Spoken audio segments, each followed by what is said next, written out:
আসসালামু আলাইকুম প্রিয় শিক্ষার্থীবৃন্দ। এসএসসি 26 তোমাদের এখন পি টেস্টের মোমেন্ট চলতেছে। ঠিক পি টেস্টের আগ মুহূর্তে আমি তোমাদেরকে আজকে এই ক্লাসটা গিফট হিসেবে দিচ্ছি। তো দেখো, আজকের ক্লাসটা হচ্ছে কি করব, এটা এই ভিডিওটা এমন নয় যে শুধু তোমরা পি টেস্টে দেখতে পাবা। প্রি টেস্ট, টেস্ট, এমনকি বোর্ড পরীক্ষার আগেও এটা হচ্ছে তোমাদের জন্য ইম্পর্টেন্ট। তোমরা জানো আইসিটিতে তোমাদের মান বন্টনটা কিছুটা চেঞ্জ আসছে এই তোমাদের বছর থেকে, এবং নতুন কিছু চ্যাপ্টারও অ্যাড হয়েছে। যেরকম হচ্ছে, আমি তোমাদেরকে যদি একটু বলি, খেয়াল করো, দেখো আমি যদি একটু বলি, ধরো হচ্ছে তোমাদের মান বন্টন আগে কি ছিল, আগে ছিল 25টা এমসিকিউ, কিন্তু এখন মান বন্টনটা একটু চেঞ্জ হয়ে কি হয়েছে দেখো, এখন তোমাদের হচ্ছে এমসিকিউ থাকে কতগুলা, এখন তোমাদের এমসিকিউ থাকে হচ্ছে 15টা, তাই তো? এমসিকিউ থাকে কতটা? 15টা। তোমাদের 15টা এমসিকিউ থাকে, এখানে 1 মার্ক করে, তোমরা এখানে হচ্ছে 15 মার্ক, আর আরটা হচ্ছে শর্ট কোশ্চেন। হ্যাঁ, এই যে শর্ট কোশ্চেন, শর্ট কোশ্চেন থাকে হচ্ছে কয়টা? 5টা, এবং এখানে 2 মার্ক করে, টোটাল কত মার্ক? 10 মার্ক। এইটা হচ্ছে ধরো তোমাদের কি, এইটা হচ্ছে তোমাদের একটা মানে এখনকার পরীক্ষার মান বন্টন। তো খেয়াল করো, তোমাদের যে চ্যাপ্টারগুলো আছে তোমাদের শর্ট সিলেবাসে, ঠিক আছে, তোমাদের শর্ট সিলেবাসে, এই যে শর্ট সিলেবাস, শর্ট সিলেবাস, এই শর্ট সিলেবাসে তোমাদের কি কি আছে দেখো। শর্ট সিলেবাসে তোমাদের কি কি আছে? তোমাদের আছে চ্যাপ্টার 2, চ্যাপ্টার 4, চ্যাপ্টার 5। এই চ্যাপ্টার 5 এর ভিতরে আবার আংশিক, পার্শিয়াল আছে, তাই তো? চ্যাপ্টার 5 আবার সম্পূর্ণটা নাই, এবং চ্যাপ্টার 6। এই হচ্ছে তোমাদের সিলেবাস। তো আজকের ক্লাসটাতে আমি চেষ্টা করব তোমাদেরকে এই যে যে চারটা চ্যাপ্টার, চ্যাপ্টার 2, 4, 5, 6, চারটা চ্যাপ্টার থেকে, প্রত্যেকটা চ্যাপ্টার থেকে আমরা 30টা করে এমসিকিউ রাখছি, যে 30টা এমসিকিউ এর মাধ্যমে আমরা হচ্ছে বাকি চ্যাপ্টারগুলো কভার করতে পারবো। ঠিক আছে, মানে বাকি সব টপিক কভার করতে পারবো, এবং সব ধরনের কোশ্চেন অ্যান্সার করতে পারবো। এবং প্রত্যেকটা চ্যাপ্টার থেকে 10টা 15টা করে হচ্ছে তোমাদেরকে কিছু শর্ট কোশ্চেন রাখছি আর কি আমি। হ্যাঁ, এই শর্ট কোশ্চেনগুলো তোমাদেরকে আমি আজকে দেখাবো। তো দেখো, আসো, আর বেশি সময় নষ্ট করাবো না তোমাদের, আমি শুরু করব। তার আগে হচ্ছে, আমি যেহেতু রেকর্ড করতেছি, তো আমি জাস্ট একটু আমার সাউন্ডটা চেক করে নিব যে সাউন্ডটা ঠিকঠাক মতো আছে কিনা। হ্যাঁ, ঠিক আছে, মোটামুটি আলহামদুলিল্লাহ। এখন আসো পড়ালেখায় চলে যাই আমরা। হ্যাঁ, সরাসরি দেখো, কথা হচ্ছে ফার্স্টে আমরা পড়বো চ্যাপ্টার 2। চ্যাপ্টার 2টা তোমরা জানো, চ্যাপ্টার 2টা হচ্ছে কি, কম্পিউটার রক্ষণাবেক্ষণ ও সাইবার নিরাপত্তা নিয়ে। দেখো, এই সাইবার নিরাপত্তার পার্টটা না, এটা তোমাদের নিউ অ্যাড হয়েছে, এই জিনিসটুকু হচ্ছে নিউ অ্যাড হয়েছে। এর আগে সাইবার নিরাপত্তা এইগুলা ছিল না। এইগুলো আবার এসএসসি 26 তোমরা যারা আছো, তোমরা ক্লাস 9-এ থাকতে এটা পড়ে এসেছিলে। ঠিক আছে, এই জিনিসটা ছিল। তো দেখো, আমরা এমসিকিউ দিয়ে শুরু করব, ডিরেক্টলি এমসিকিউ পড়বো, দেন শর্ট কোশ্চেনগুলো পড়বো আর কি। ঠিক আছে, তো দেখো এমসিকিউ গুলোর ভিতরে, ইন্টারনেট ব্যবহারের ফলে কুকিজ কোথায় জমা হয়? ঠিক আছে, কুকিজটা কি? এই তো কুকিজ, তাই তো? ইন্টারনেট এর ফলে এই যে কুকিজ ফাইলগুলা কোথায় জমা হয়? কুকিজ ফাইলগুলো জমা হয় হচ্ছে ক্যাশ মেমোরিতে। এগুলো একদম খুবই বেসিক জিনিসপত্র, ঠিক আছে, ক্যাশ মেমোরিতে।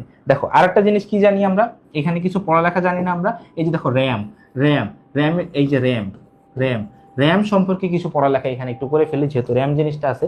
খুবই সুন্দর মতো একটু খেয়াল করো, র্যাম জিনিসটা আসলে কি।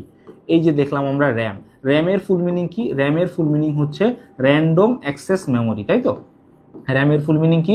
Random access memory. এবং এটাকে কি বলা হয়? এটাকে বলা হয় অস্থায়ী মেমোরি বা প্রাইমারি স্টোরেজ বলা হয়। তারপরে দেখো রম, হ্যাঁ, রম বা এই দেখো, রমে বা হার্ড ডিস্কে, এই দুইটাকে, এই রম বা হার্ড ডিস্ক দুইটাই সেম জিনিস। এদেরকে বলা হয় কি জানো? Secondary memory. কি বলা হয়? এদেরকে বলা হয় secondary memory, secondary memory, memory. বা এদেরকে বাংলায় বলা হয় স্থায়ী মেমোরি। কি বলা হয়? স্থায়ী মেমোরি, স্থায়ী মেমোরি। তার মানে কি, খেয়াল করো, এই মেমোরিতে যে কোনো ফাইল আমরা কাজ করা শেষে সংরক্ষণ করি, সেভ করি। তো কুকিজ এখানেও জমা হয় না, র্যামেও হয় না। র্যামে কি থাকে? র্যামে থাকে হচ্ছে রানিং অ্যাপ্লিকেশন গুলো। তাহলে এটার সঠিক অ্যান্সার কি হবে? ক্যাশ মেমোরিতে।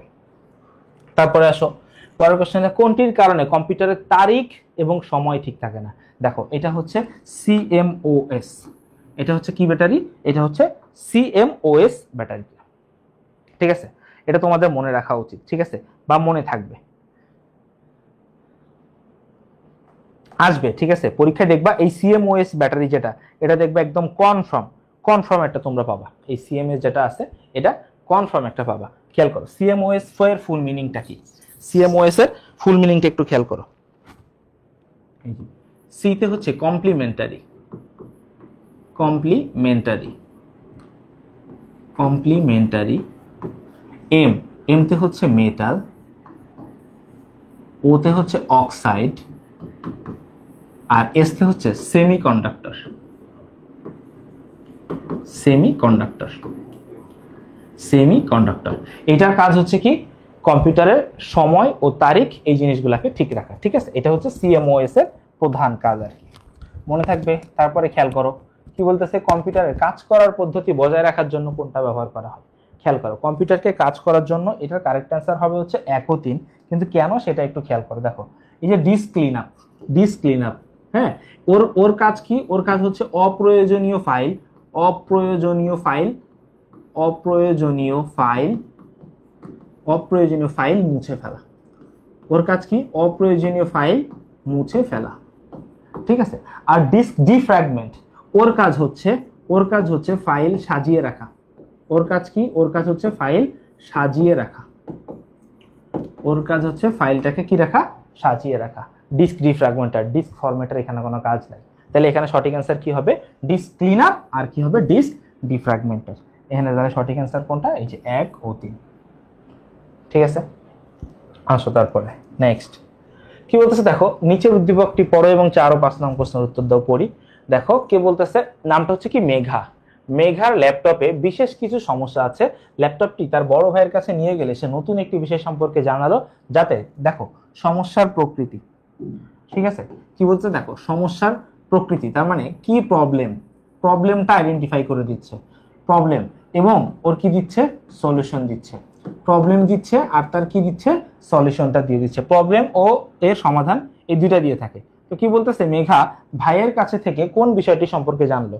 দেখো এটা সঠিক অ্যান্সার কি হবে, ট্রাবল শুটিং না, ট্রাবল শুটিং। খেয়াল করো, দেখো ট্রাবল, তোমরা যদি একটু পড়ো জিনিসটা কি, ট্রাবল শুটিং, এই যে ট্রাবল শুটিং। দেখো এটাকে যদি তোমরা একটু ভাগ করো, দেখো দুইটা ভাগে ভাগ করতে পারবা না, একটা হচ্ছে কি ট্রাবল, আরটা হচ্ছে শুটিং। দেখো এই যে ট্রাবলটা কি সমস্যা, ট্রাবলটা কি সমস্যা, শুটিং কি সমস্যা সমাধান। তাহলে দেখো এই দুইটা পার্টি হচ্ছে এখানে আমরা বের করতে পারতেছি সমস্যা ও সমাধান। এটা কি হবে তাহলে, ট্রাবল শুটিং, ঠিক আছে। এই সেকেন্ড চ্যাপ্টারের একদম লাস্ট পার্টটা হচ্ছে ট্রাবল শুটিং পার্টটা, যেখানে দেখবা খুব সুন্দর মতো করে তোমাদের বইয়ে কিছু ছক দেওয়া আছে, যে ছকের ভিতরে কি বিভিন্ন সমস্যা আছে, যে কম্পিউটারে কখন কি সমস্যা হয়, সমস্যার কারণ কি, এবং এই সমস্যার সমাধান কি। এই চারটা একটু সুন্দর মতো করে পড়বা, এখান থেকে মাস্ট 1-2টা কোশ্চেন তোমরা পাবা, ঠিক আছে। তারপরে দেখো কি বলতেছে, উদ্দীপকে উল্লিখিত বিষয়টি, উদ্দীপকে উল্লিখিত বিষয়টি কি করে। দেখো উদ্দীপকে উল্লিখিত বিষয়টি এই যে সমস্যার উৎস নির্ণয়ের প্রক্রিয়া, হ্যাঁ ট্রাবল শুটিং সমস্যার উৎস নির্ণয় করে। আর কি করে দেখো, সফটওয়্যার ইনস্টল নিয়ে আলোচনা করে না, ট্রাবল শুটিং এ সফটওয়্যার ইনস্টল শেখায় না। হার্ডওয়্যার সম্পর্কিত সমস্যার জন্য ব্যবহৃত হয়, হ্যাঁ এই দুইটার জন্য ব্যবহৃত হয়। তাহলে এটা সঠিক অ্যান্সার কি হবে, 1 ও 3। এই সঠিক অ্যান্সার কি হবে, 1 ও 3। তারপরে আসো কি বলতেছে, কোন অপারেটিং সিস্টেম, কোনটি অপারেটিং সিস্টেমের সাথে সংযুক্ত থাকে। ডিস্ক রিমুভার না, ডিস্ক এডিটর না, ডিস্ক ডিফ্র্যাগমেন্টার। হ্যাঁ ডিস্ক ডিফ্র্যাগমেন্টার এটা থাকে। আর স্পাইওয়্যার, স্পাইওয়্যার তো থাকবেই না, কারণ এটা একটা ক্ষতিকর জিনিস। ক্ষতিকর জিনিস তো কেউ দিয়ে রাখবে না, তাই না, এটা তৈরি হয় বা সৃষ্টি হয়। তারপরে আসো, রেজিস্ট্রি ক্লিন আপ ব্যবহারের ফলে কি হয়। রেজিস্ট্রি ক্লিন আপ বের বলে অবশ্যই একটা ভালো জিনিস, তাই না। রেজিস্ট্রি ক্লিন আপের কাজ কি আমরা শিখছি, এর আগের স্লাইডে লিখে আসছি। কি করে ও হচ্ছে মেমোরির থেকে অকেজো ফাইলগুলোকে ক্লিয়ার করে ফেলে। তো কি বলছে দেখো, এর ফলে কি হয়, কম্পিউটার সচল থাকে, হ্যাঁ এটা হবে। তারপরে দেখো কম্পিউটার অচল হয়ে পড়ে না, কম্পিউটার গতিশীল থাকে। তাইলে কারেক্ট অ্যান্সার হবে এইটা। তাইলে এখানে উত্তর কি হবে, দেখো 1 ও 3, উত্তর হবে কি 1 ও 3। আসো তারপরে, অটো রান ফাইলের কাজ কি। দেখো অটো রান ফাইলের কাজ আছে, অটো রান ফাইলের কাজ হচ্ছে যে এক্সটার্নাল জিনিসগুলো আমরা দেই, হ্যাঁ এক্সটার্নাল কিছু জিনিস দেই, যেরকম হচ্ছে ধরো সিডি বা হচ্ছে ইউএসবি, সিডি বা ইউএসবি টাইপের, মানে ইউএসবি টাইপ বলতে পেন ড্রাইভ, তারপর ওয়াইফাই অ্যাডাপ্টার বা হচ্ছে ব্লুটুথ অ্যাডাপ্টার, এরকম টাইপের কিছু জিনিস আমরা যেগুলো কম্পিউটারে প্রবেশ করাই, সেইগুলোকে হচ্ছে অটোমেটিক্যালি রান করানো। অটো রানের কাজ কি, অটোমেটিক্যালি রান করানো। কাকে রান করবে, সিডি বা ইউএসবি কে। তাহলে এটা কি হবে, দেখো এই যে স্বয়ংক্রিয়ভাবে সিডি রান করানোর জন্য। সিডি কোনটা বুঝছো তো, এই যে ডিস্ক, হ্যাঁ সিডি হচ্ছে কি, ওই যে ডিস্কটার কথা বলতেছি, সিডি, সিডিটা হচ্ছে এই ডিস্কটার কথা বলতেছি। নাইস। আর তোমরা যারা অনেকে সিডির হচ্ছে ফুল মিনিং জানো না, ঠিক আছে, সিডির ফুল মিনিং জানো না, তাদের জন্য একটু লিখে রাখতেছি। দেখো সিডি অর্থ কি, সিডি অর্থ হচ্ছে কম্প্যাক্ট ডিস্ক। সিডি অর্থ কি, compact disk, sorry compact disk, এই হচ্ছে সিডি। পরে আসো, কিসের মাধ্যমে ইনস্টলকৃত সফটওয়্যার সম্পূর্ণ মুছে ফেলা যায়? ইনস্টলকৃত দেখো এটা হচ্ছে ডিলেটের মাধ্যমে। দেখো আমাদের এইখানে তিনটা ধাপ আছে, মানে তিনটা জিনিস আমরা পড়বো, এই চ্যাপ্টারে পড়েছি, সফটওয়্যার ইনস্টলেশন, সফটওয়্যার আনইনস্টলেশন এবং সফটওয়্যার ডিলেট। আমরা জানি কি সফটওয়্যার আনইনস্টলের মাধ্যমে ওই সফটওয়্যারটার কাজ করা বন্ধ হয়, কিন্তু সম্পূর্ণরূপে মুছে ফেলা যায় না। খেয়াল করো এখানে কি বলছে, যে কিসের মাধ্যমে ইনস্টলকৃত সফটওয়্যার সম্পূর্ণ মুছে ফেলা যায়? সম্পূর্ণ মুছে ফেলা যায় একমাত্র ডিলেটের জন্য। ঠিক আছে, এবার খেয়াল করো, আইসিটি যন্ত্র থেকে অপ্রয়োজনীয় সফটওয়্যার আনইনস্টল না করলে, কি আইসিটি যন্ত্র থেকে অপ্রয়োজনীয় সফটওয়্যার আনইনস্টল না করলে, মানে অপ্রয়োজনীয় সফটওয়্যার যদি আমরা আনইনস্টল করে দেই, না দেই বা মুছে না দেই, তাইলে কি হবে? তাহলে দেখো প্রথমটা কারেক্ট, হার্ড ডিস্কের জায়গা নষ্ট হয়। ঠিক আছে, তারপর অনেক সময় ঝামেলা সৃষ্টি হয়, এটাও সঠিক। তারপরে কি আইসিটি যন্ত্রে হার্ড ডিস্ক ফাঁকা হয় না? ফাঁকা তো আর হয় না, আনইনস্টল না করলে তো ও তো জায়গা দখল করে বসে থাকে। তাহলে অ্যান্সার কি হবে? 1 ও 2। পরে আসো, র্যামের পূর্ণরূপ কি? যে একটু আগে আমরা পড়ছি, র্যান্ডম অ্যাক্সেস মেমোরি। এই যে র্যান্ডম অ্যাক্সেস মেমোরি, র্যাম। ঠিক আছে, দেখো র্যামের নামগুলোকে একটু তোমরা লিখে রাখো। র্যামকে কি কি নামে আমরা চিনি? র্যামকে বলা যায় প্রাইমারি স্টোরেজ। র্যামকে কি বলা যায়? র্যামের একটা নাম হচ্ছে কি? Primary storage. ধরো একটা এমসিকিউ আসলো যে প্রাইমারি স্টোরেজ কি, তোমরা বলতে হবে অস্থায়ী মেমোরি। তারপরে দেখো এই যে প্রাইমারি স্টোরেজ বা অস্থায়ী মেমোরি, বা অস্থায়ী মেমোরি বলা হয়। এটা কাকে বলা হয়? অস্থায়ী মেমোরি। এটা হচ্ছে র্যামকে। ঠিক আছে, প্রাইমারি স্টোরেজ বা অস্থায়ী মেমোরি। এরপর কি বলছে দেখো, কোনটির ব্যাটারি নষ্ট হলে বায়োসের কোনো অপশন পরিবর্তন করলে সেভ হয় না? এটা বায়োসের ব্যাটারি নাকি সিএমওএস ব্যাটারি? এটাও কি হবে? CMOS battery. ঠিক আছে, সিএমওএস ব্যাটারিটা যদি না ঠিক করা হয় তাইলে এগুলো কি হয়? কিছুই সেভ হয় না।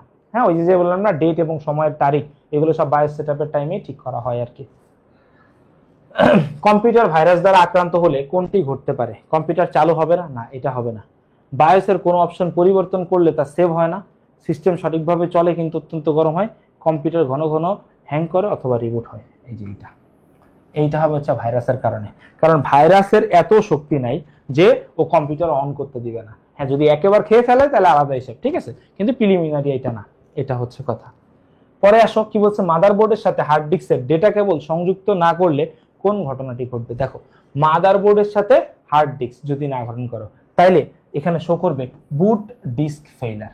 বুট ডিস্ক ফেইলার, কারণ যেহেতু হার্ড ডিস্কটা যদি না পাই তাহলে কি বুট নিবে না। তাহলে এখানে কি লেখা আসবে ভাইয়া? লেখা আসবে বুট ডিস্ক ফেইলার। ঠিক আছে, তারপরে আসো, কম্পিউটারের র্যাম পরিষ্কার করার নিয়ম কি? প্রথমে মেমোরি স্লট থেকে র্যাম সরাতে হবে। হ্যাঁ, প্রথমটা ঠিক আছে। তারপরটা কি বলছে? ইরেজার দিয়ে র্যামের কানেক্টর গুলো পরিষ্কার করা, এটাও ঠিক আছে। শক্ত ব্রাশ দিয়ে র্যামের স্লট পরিষ্কার করা, এটাও ঠিক আছে। কারেক্ট আনসার কি হবে? 3টাই। কোনটি ছাড়া বর্তমান আইসিটি যন্ত্র মারাত্মক ঝুঁকিপূর্ণ?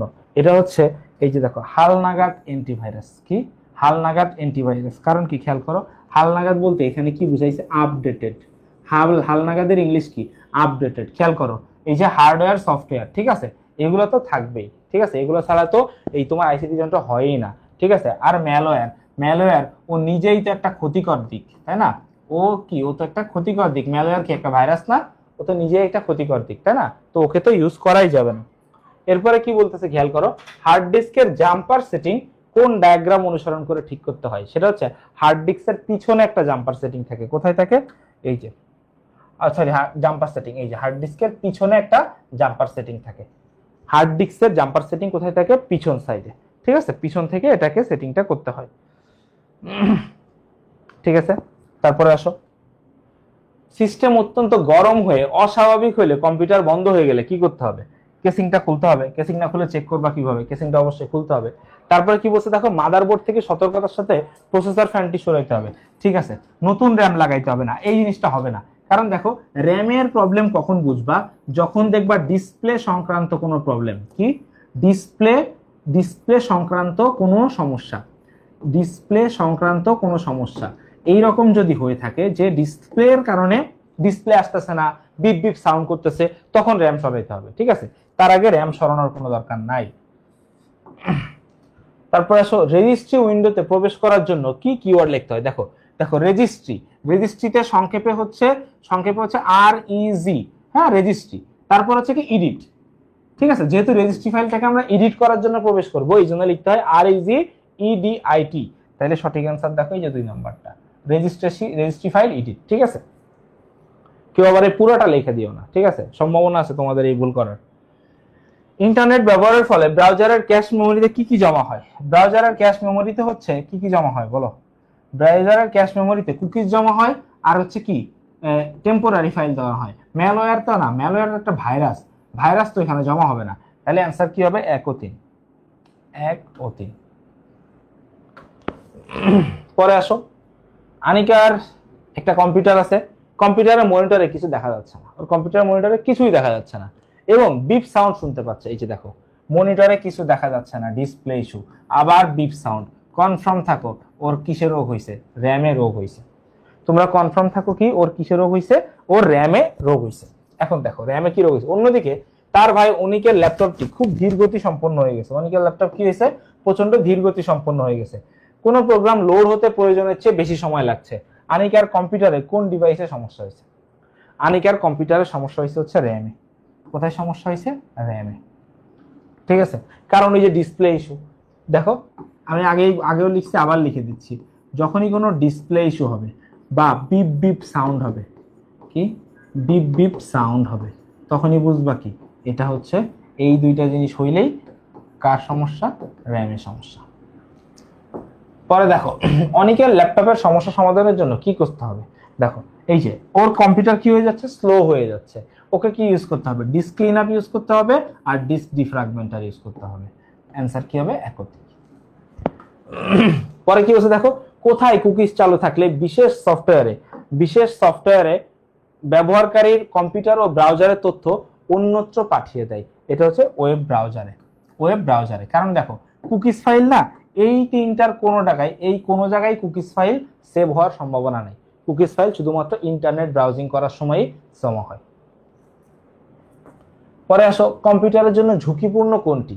এই যে দেখো এনটি, দেখো এই যে প্রত্যেকটা নিচে দেখো, এইগুলোর ক্ষেত্রে প্রত্যেকটা নিচে কি লেখা আছে? এনটি এনটি এনটি। দেখো এনটি, যেগুলো এনটি আছে, এনটি এগুলো তো হচ্ছে ভালোর জন্য। এনটি গুলা কিসের জন্য? ভালোর জন্য। তাহলে এগুলোর জন্য তো ক্ষতি হবে না, ক্ষতি হবে হচ্ছে এই যে স্পাইওয়্যারের জন্য। ঠিক আছে, স্পাইওয়্যারের জন্য ক্ষতি হবে, ভাইরাসের জন্য ক্ষতি হবে, ম্যালওয়্যারের জন্য ক্ষতি হবে। ঠিক আছে, ভাইরাস, স্পাইওয়্যার, ম্যালওয়্যার এদের জন্য ক্ষতি হবে, কিন্তু anti virus, anti spyware, anti malware এইগুলোর জন্য কোনো ক্ষতি হবে না, এগুলো ভালোর জন্য।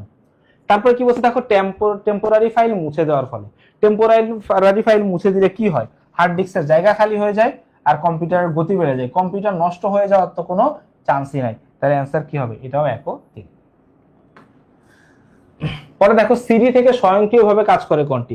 এই যে দেখো, শুধু সিডি থেকে না, আবার আরেকটা জিনিস কি পড়ছিলাম, সিডির সাথে যে কোনো ইউএসবি পোর্টের থেকেও, এই দুইটা থেকে স্বয়ংক্রিয়ভাবে কাজ করে কি? Auto run. স্বয়ংক্রিয়ভাবে কে কাজ করে? Auto run.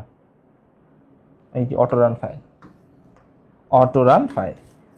পরে আসো, কম্পিউটারের কোথায় হতে কোনো সফটওয়্যার আনইনস্টল করা যায় বলো? এই যে কন্ট্রোল প্যানেলে যায় না, এই যে কোথা থেকে?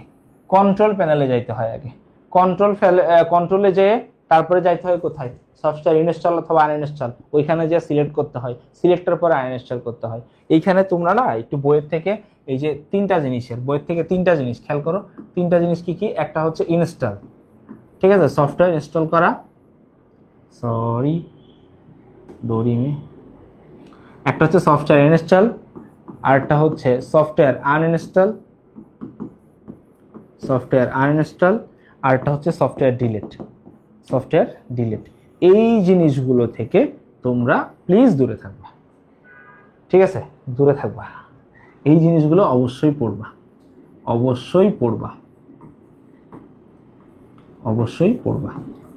ঠিক আছে। এইগুলা থেকে কি পড়বা ভাই বলো? এইগুলা থেকে কি পড়বা? এইগুলা হচ্ছে এই যে ওর যে স্টেপগুলো আছে, হ্যাঁ, ওর যে স্টেপগুলো আছে, সফটওয়্যার ইনস্টলের স্টেপ কি, আনইনস্টলের কি, ডিলিটের কি, এই স্টেপগুলো পড়বা। দেখছো তো এখান থেকে কতগুলো কোশ্চেন পাওয়া যায়। দেখো কম্পিউটার সফটওয়্যারের ক্ষেত্রে কি হয়? কম্পিউটার সফটওয়্যার আনইনস্টল করলে কি হয় বলো?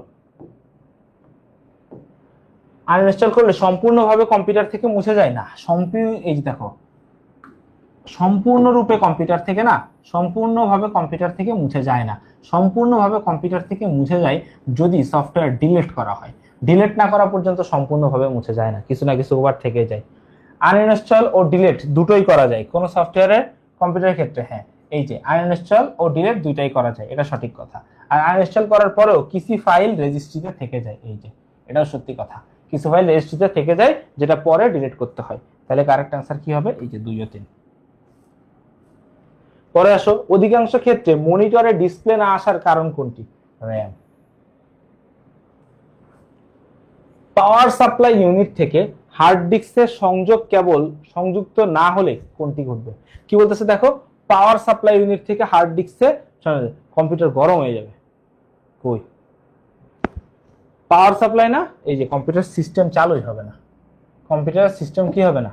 চালুই হবে না, যে পাওয়ার সাপ্লাইটা না পাই। বুঝছো?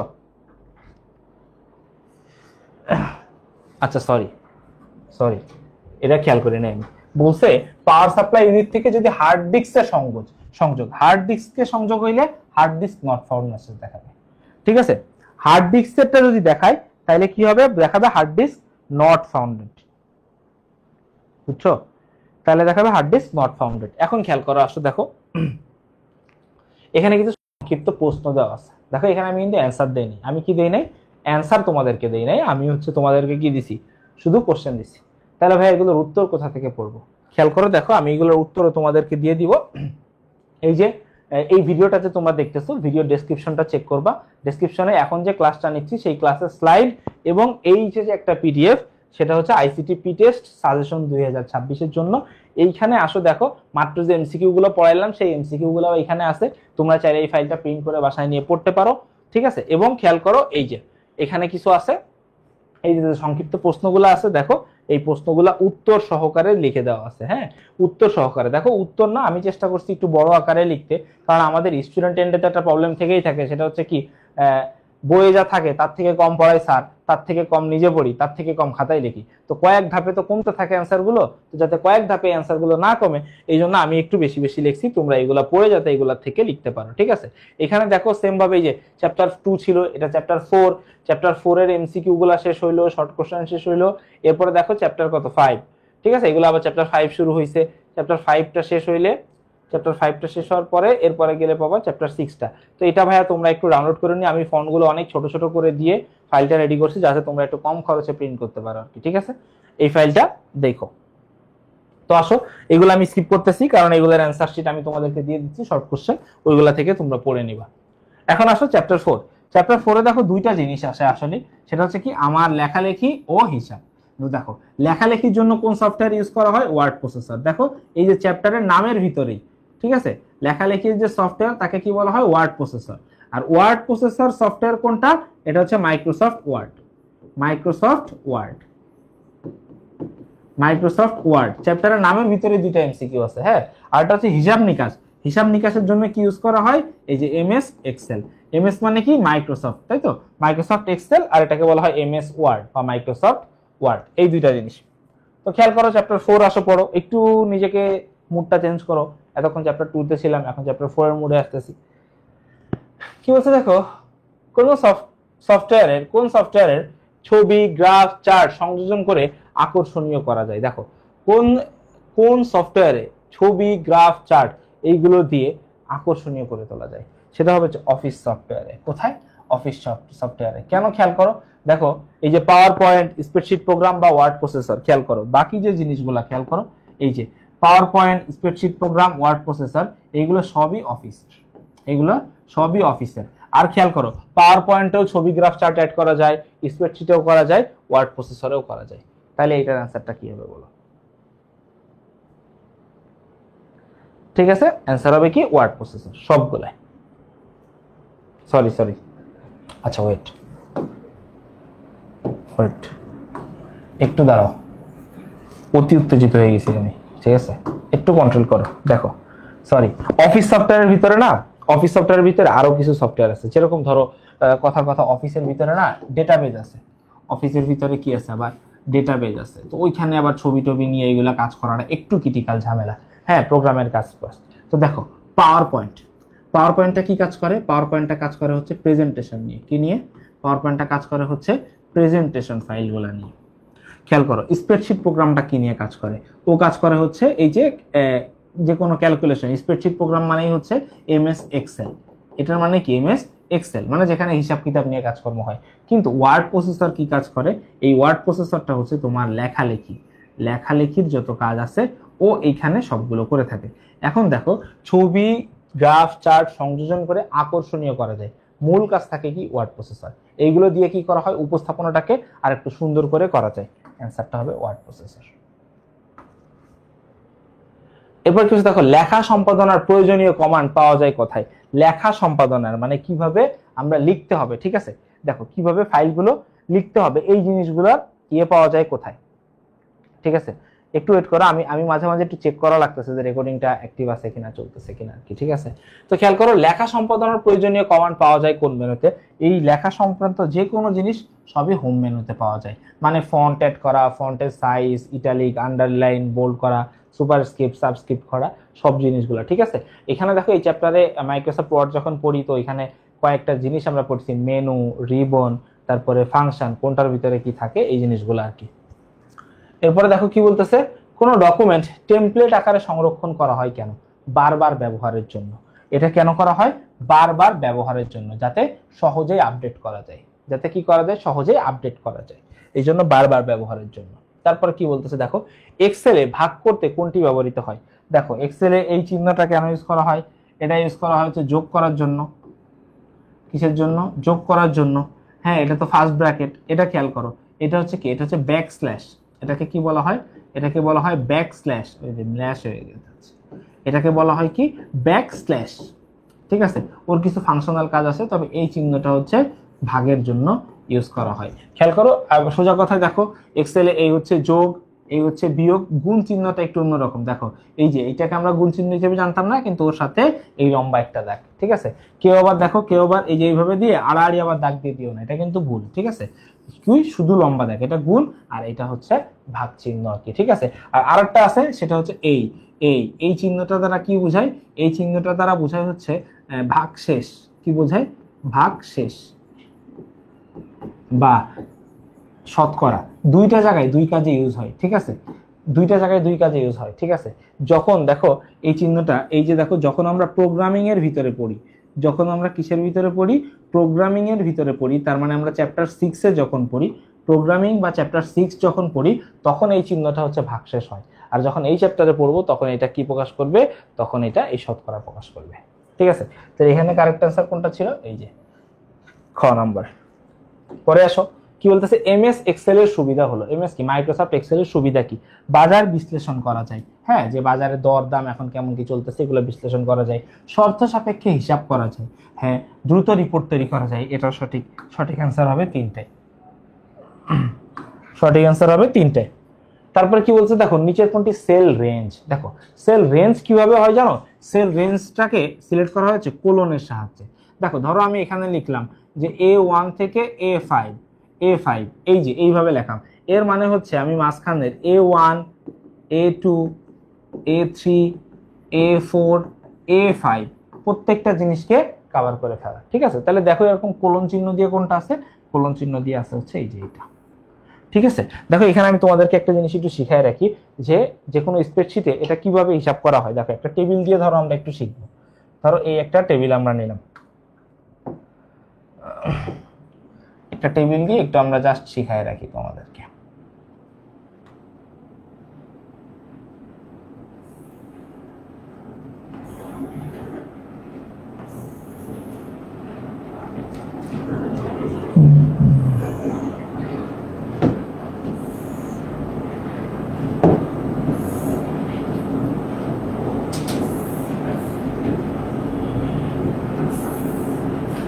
দেখো ধরো এইটা হচ্ছে একটা স্প্রেডশিট মতো আমরা তৈরি করলাম। হ্যাঁ, ধরো এটাকে আমরা একটা স্প্রেডশিট মতো তৈরি করলাম। এখন দেখো স্প্রেডশিটের যে কলামগুলো, দেখো স্প্রেডশিটের যে কলামগুলো, হ্যাঁ, এই কলামগুলোকে প্রকাশ করা হয় হচ্ছে ABCD দিয়ে। কি দিয়ে?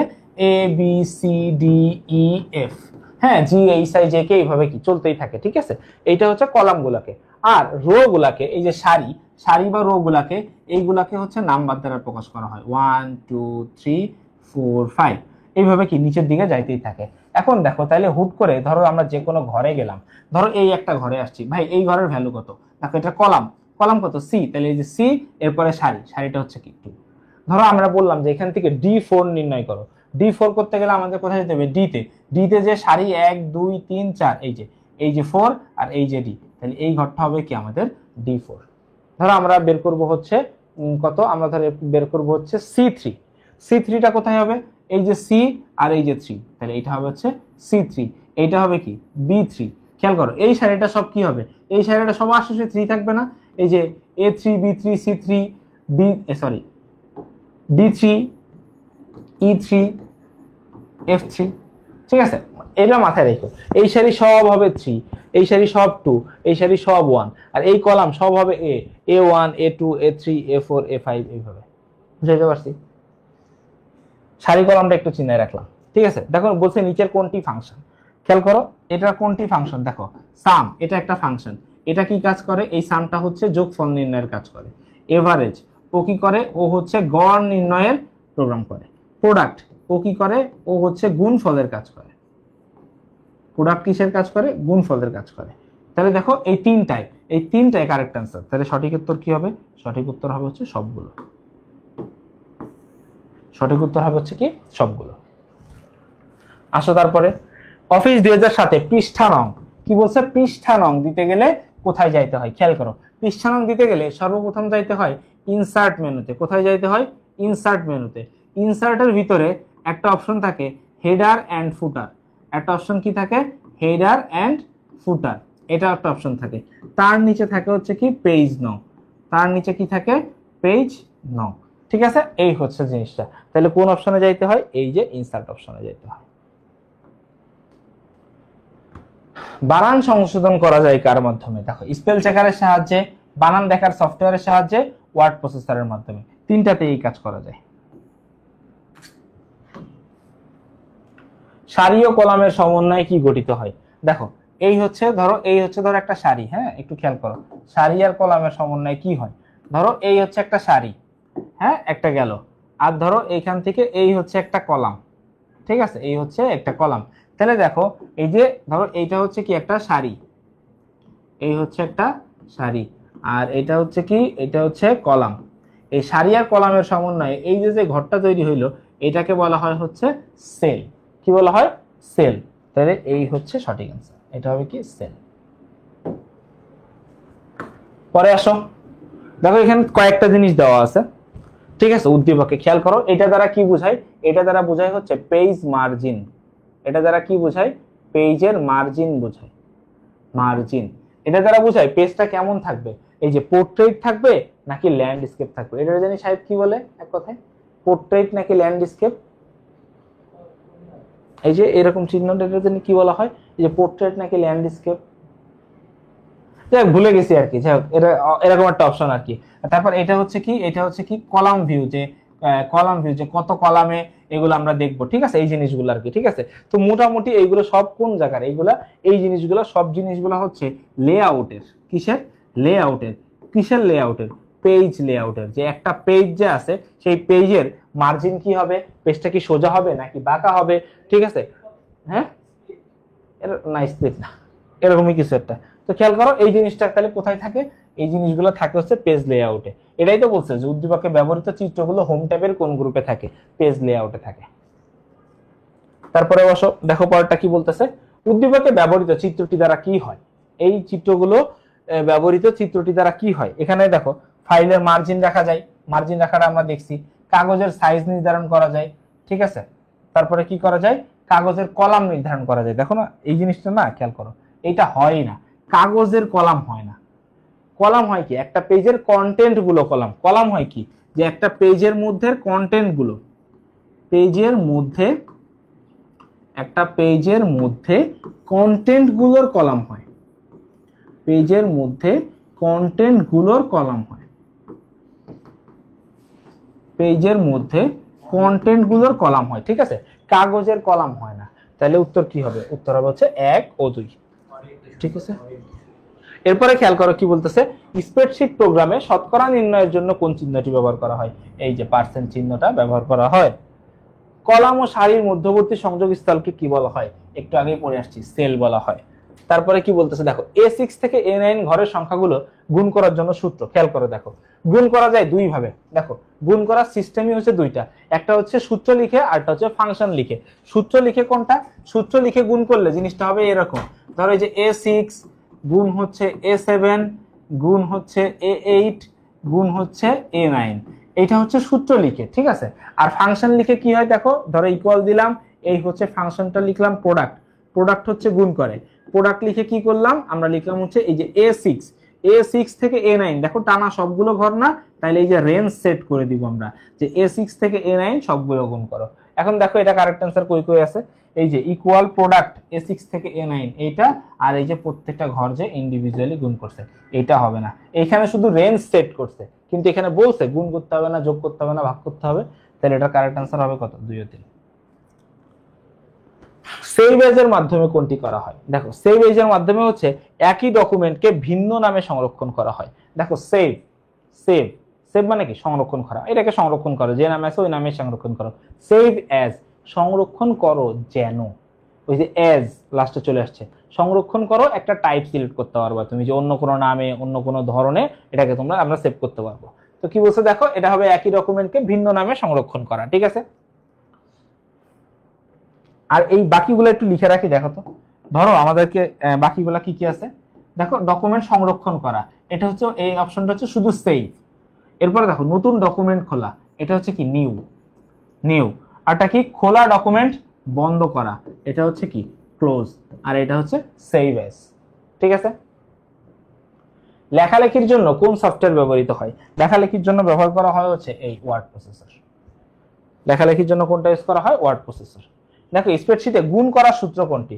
এই যে দুইটা সংখ্যার মাঝখানে গুণ চিহ্ন। যদিও এগুলোর প্রত্যেকটা শুরুতে, হ্যাঁ দেখো, এগুলোর রুলস হচ্ছে প্রত্যেকটার শুরুতে গুণ করার জন্য প্রত্যেকটার শুরুতে ইকুয়াল থাকবে, প্রত্যেকটার শুরুতে কি থাকবে? প্রত্যেকটার শুরুতে সমান চিহ্ন থাকবে, প্রত্যেকটা শুরুতে কি থাকবে? সমান চিহ্ন থাকবে, ঠিক আছে, এটা হচ্ছে কথা। তারপরে খেয়াল করো কি বলতেছে, স্প্রেডশিটের সাহায্যে করা যায়। স্প্রেডশিটের সাহায্যে কি করা যায়? স্প্রেডশিটের সাহায্যে করা যায় বেতন হিসাব করা যায়, বাজার বিশ্লেষণ করা যায়, চার্ট তৈরি করা যায়। তাহলে অ্যান্সার কি হবে? 3টায়। অ্যান্সার কি হবে? 3টায়। তারপরে কি হবে খেয়াল করো, কোন ডকুমেন্ট প্রথমবার সংরক্ষণ করতে কোনটি ব্যবহার করা হয়? প্রথমবার সংরক্ষণ করতে সেভ, পরে আবার যদি ভিন্ন নামে সংরক্ষণ করতে চাই তাহলে সেভ অ্যাজ। কোন মেনুতে ফন্ট থাকে? ফন্ট হোমেই থাকে, হোম মেনুতেই ফন্টগুলো থাকে। পরে কি বলছে, ডকুমেন্ট প্রস্তুত করার গুরুত্বপূর্ণ কাজ কোনটি? দেখো, লাইন ব্যবধান করা, মার্জিন ঠিক করা, বক্স তৈরি করা, এগুলো আলাদা ইস্যু, প্রেজেন্টেশন ইস্যু, কিন্তু প্রত্যেকটা পৃষ্ঠা নম্বর দেওয়া এইটা একটা ম্যান্ডেটরি জিনিস, যে পৃষ্ঠা নম্বর দিতেই হবে। তারপরে কি বলতেছে খেয়াল করো, প্যারাগ্রাফ গ্রুপে থাকে। প্যারাগ্রাফ গ্রুপে কি থাকে? প্যারাগ্রাফ গ্রুপে বুলেট থাকে, প্যারাগ্রাফ গ্রুপে নাম্বার থাকে, প্যারাগ্রাফ গ্রুপে স্পেসিংও থাকে। এটা 3টাই হবে। ওয়ার্ড 2000 সাথে ক্লিপ আর্ট কোন গ্রুপের অন্তর্ভুক্ত? এটা হচ্ছে ইলাস্ট্রেশন গ্রুপের। কোন গ্রুপে? ইলাস্ট্রেশন গ্রুপে হচ্ছে ক্লিপ আর্ট যুক্ত করা হয়, ঠিক আছে। এগুলো একটু পড়ো তোমরা, হ্যাঁ, ওয়ার্ডে যে কোন মেনুর ভিতরে কি থাকে, কোনটার ভিতরে কি গ্রুপ থাকে, এগুলো সুন্দর করে বইয়ে লেখা আছে। আমি তোমাদেরকে বারবার বলি ভাই, মূল বইয়ের কোনো বিকল্প নাই, ঠিক আছে। বিশেষ করে তোমাদের এসএসসি আইসিটিতে মেইন বইয়ের বাইরে থেকে কিচ্ছু আসে না, একটা সিঙ্গেল লাইন, সিঙ্গেল ওয়ার্ড পর্যন্ত আসবে না, আমি কথা দিচ্ছি, ঠিক আছে। যা আসবে সব কোথা থেকে আসবে? মেন বই থেকেই আসবে, ঠিক আছে। তারপর কি বলতেছে খেয়াল করো, ও নাইস, এতক্ষণ একটা মজার কোশ্চেন আসছে। দেখো কি বলছে, যে এই যে জিজ্ঞাসাবোধক চিহ্নিত, এই যে কি বলতেছে দেখো, এই যে কোশ্চেন মার্ক চিহ্নিত F2 সেলে কত হবে? দেখো F2, এই হচ্ছে F আর এই হচ্ছে 2, তার মানে এই দুইটার মিশ্রণ হচ্ছে এইখানে। এটা কিসের ঘর? এভারেজ, গড় নির্ণয় করতে বলছে কার? অবশ্যই এই সারিটার। তো খেয়াল করো, এই যে 45, 50 আর 70, এদের সাম কত হবে? খেয়াল করো, এভারেজ, তার মানে কি 45 যোগ 50 যোগ 70, তাই তো। তাহলে দেখো 70 ভাগ কত? 3, গড় যেহেতু 70 50 কত? 120, আর 45 কত? 165 ভাগ 3, ভাগ করো 3/50, এটাতে অ্যান্সার হবে 55। কথা হবে 55। দেখো অ্যান্সার কোথায় আছে, এই যে 55.00। ঠিক আছে, 55.00। পরে কি বলছে, এক্স এর টোটাল নাম্বার বের করতে সূত্র কি, খেয়াল করো। এক্স, এই যে এক্স এর টোটাল নাম্বার, এই যে এক্স, এক্স এর টোটাল নাম্বার কোথায় আছে খেয়াল করো। এই হচ্ছে জিনিসটা এক্স, এই এক্স, এক্স এর টোটাল নাম্বার কোথায় আছে, এই যে ই। এক্স এর টোটাল নাম্বারটা, এই ঘরটার নাম কি, এই ঘরটার নাম হচ্ছে ই টু। দেখো এক্স এর টোটাল ঘরটার এই ঘরটার নাম কি, ই টু। ই টু সমান কি হবে, এই যে, এই যে দেখো ই টু সমান কি হবে, এই যে বি টু থেকে ডি টু যোগ, এই যে বি টু, সি টু আর ডি টু, এই তিনটা ফাইলের যোগফল। তাহলে দেখো তিনটা ফাইলের যোগফল কোথায় আছে, এই যে equal B two plus C two plus D two. হ্যাঁ, এটা ঠিক আছে। তারপরে দেখো সাম, দেখো এই জিনিসটা হয় না, এই জিনিসটা হয় না, sum B two plus C two plus D two, এটা হয় না। হবে হচ্ছে যে এইটা, কিন্তু এটার আগে একটা ইকুয়াল চিহ্ন হবে, ইকুয়াল দিয়ে সাম বি টু থেকে ডি টু। ঠিক আছে, সামের ভিতরে, সামের ভিতরে না, দেখো এই লাইনটাকে যদি সঠিক করে আমরা লিখতে চাই, এই লাইনটাকে যদি আমরা সঠিক করে লিখতে চাই, তাহলে লাইনটা কেমন হতো, সঠিক লাইনটা ধরো এইভাবে হইতো, কথার কথা, যে সাম, সামের ভিতরে লিখতাম B two comma C two comma D two, কারণ ওর কাজই তো যোগ করা। এখানে কমা দিয়ে যখন লিখতাম তখন এগুলো যোগ হইতো। এটার মাঝখানে কোনো চিহ্ন দেওয়া যাবে না। ঠিক আছে, হয় কমা দিতে হবে, তা নাহলে যেভাবে রেঞ্জ সেট করে দিতে হবে। তাহলে এটার কারেক্ট অ্যান্সার কি হবে, কারেক্ট অ্যান্সার হবে হচ্ছে 1 ও 3। পর কি বলছে, দেখো স্প্রেডশিটে গুণ করার সময় কি চিহ্ন দিয়ে গুণ করতে, কি চিহ্ন দিয়ে শুরু করতে হয়। দেখো শুরুটা কি বলছে, ধরো দেখো, ধরো দুইটা সেলকে আমরা, ধরো আমরা তিনটা সেলকে গুণ করব, A1 গুণ A2 গুণ A3। তো এই যে গুণ করতে গেলেও, এইটা করতে গেলেও আমাদের ইকুয়াল চিহ্ন দিয়ে শুরু করতে হবে। আবার যদি এটা তো সূত্র লিখে, আবার যদি আমরা এখানে ফাংশন লিখতে চাই, যে প্রোডাক্ট, কি প্রোডাক্ট, প্রোডাক্ট লিখে লিখলাম যে A1 থেকে A3 পর্যন্ত গুণ করব, এইটার জন্য কি দিতে হবে, ইকুয়াল চিহ্ন দিতে হবে। তাহলে খেয়াল করো, ওইখানেও তোমাকে ইকুয়াল চিহ্ন হবে, কারেক্ট আনসার। একটি ওয়ার্কশিটের তৃতীয় কলাম ও পঞ্চম সারি, দেখো তৃতীয় কলাম, কলামগুলোকে আমরা কিভাবে সেট করি, এ বি সি। তো তৃতীয় কলাম মানে 3, পঞ্চম সারি 1 2 3 4 5। তার মানে দেখো এই যে পঞ্চম সারি এবং সি, এই সি এরা দুইজন মিলে যেটা তৈরি করবে সেটা হবে হচ্ছে C5। কি তৈরি হবে, C5, এই যে C5। পরে আসো, ওয়াও নাইস, আরো একটি টেবিল। নিচের কোনটি ফাংশন, এটার সাথে এর মিল নেই, বলছে কোনটি ফাংশন। দেখো সাম, সাম একটা ফাংশন, এর মাধ্যমে কি যোগফল নির্ণয় করা হয়। এভিডি এই নামে কোনো ফাংশন নাই। ঠিক আছে, কারণ এভারেজ, গড় যেটা নির্ণয় করা হয় এটা পুরোটাই লেখা হয়, এভিজিও লেখে না, লেখা হয় পুরোটা এভারেজ। তারপরে কি বলছে, প্রোডাক্ট, এটা একটা ফাংশন। তাহলে উত্তর কি হবে, 1 ও 3। উত্তর কি হবে, 1 ও 3। বিষয় হচ্ছে পরের কোশ্চেনটা কি করে, D2 সেলের ফর্মুলা কি হবে। দেখো D2 কই, যে D2 সেলের ফর্মুলা খেয়াল করো। D2টা কি, সেলিং প্রাইস, মানে কি বিক্রয় মূল্য। D2টা কি, সেলিং প্রাইস, মানে এখানে লাইনটা কি হবে, খেয়াল করো, একটু লিখি যদি, লাইনটা কি হবে, বিক্রয় মূল্য। দেখো সেলিং প্রাইস বা বিক্রয় মূল্য, বিক্রয় মূল্য। এখন বিক্রয় মূল্য সমান কি হয় আমরা জানি, দেখো বাইং প্রাইস আছে, ক্রয় মূল্য আছে এবং প্রফিট আছে। ক্রয় মূল্য আছে আর কি প্রফিট আছে। তার মানে বিক্রয় মূল্য কি, ক্রয় মূল্য প্লাস লাভ, ক্রয় মূল্য প্লাস লাভ। এখন লাভের যেহেতু পার্সেন্টেজ দেওয়া আছে, তাহলে আগে পার্সেন্টেজ, লাভের পার্সেন্টেজটা ই করি, এই যে ক্রয় মূল্য গুণ এই যে লাভের পার্সেন্টেজ। ক্রয় মূল্য গুণ কি, লাভের পার্সেন্টেজ হয় না, ক্রয় মূল্য গুণ লাভের পার্সেন্টেজ, এই যে গুণ হবে প্লাস প্লাস প্লাস, এই যে কি হবে দেখো, প্লাস এই ক্রয় মূল্যটাই আবার যোগ হবে না, প্লাস পরে যে আবার কি হবে, ক্রয় মূল্যটাই আবার যোগ হবে, তাই না? এই তো হবে হওয়ার কথা অপারেশনটা, যে ক্রয় মূল্য প্লাস লাভ, এই গুণ লাভ, লাভের পার্সেন্টেজ, তাহলে এখানে লাভটা বেরোবে এবং ক্রয় মূল্যটা। এইবার দেখো সূত্রটা যদি আমরা একটু বসাই, যে বিক্রয় মূল্যটা কি, D2 সমান, তাহলে কি হবে, ক্রয় মূল্য আছে কোথায়, এই যে এই সারি না, এই সারি, তাহলে এই হচ্ছে ক্রয় মূল্য আমার, তাহলে B2, তাহলে ক্রয় মূল্যটা হবে কি B2 ইন্টু লাভ, লাভের পার্সেন্টেজটা কোথায় আছে, লাভের পার্সেন্টেজটা আছে এই যে এই ঘরে C2, তাহলে B2 ইন্টু C2% প্লাস ক্রয় মূল্য কত ছিল, B2। তাহলে দেখো এই লাইনটা কোথায় আছে, সুন্দর মতো করে খুঁজে দেখো, পরেরটাতে একটু যাই, এই লাইনটা কোথায় আছে দেখো, এই যে B2 into C2% plus B2, এই হচ্ছে সঠিক অ্যান্সার। ঠিক আছে, দেখো খেয়াল করো এই দুইটা কি সেম না, B2 into C2% plus B2, কিন্তু এটাতে খেয়াল করো, এটাতে খেয়াল করো, এটা কেন হইলো না?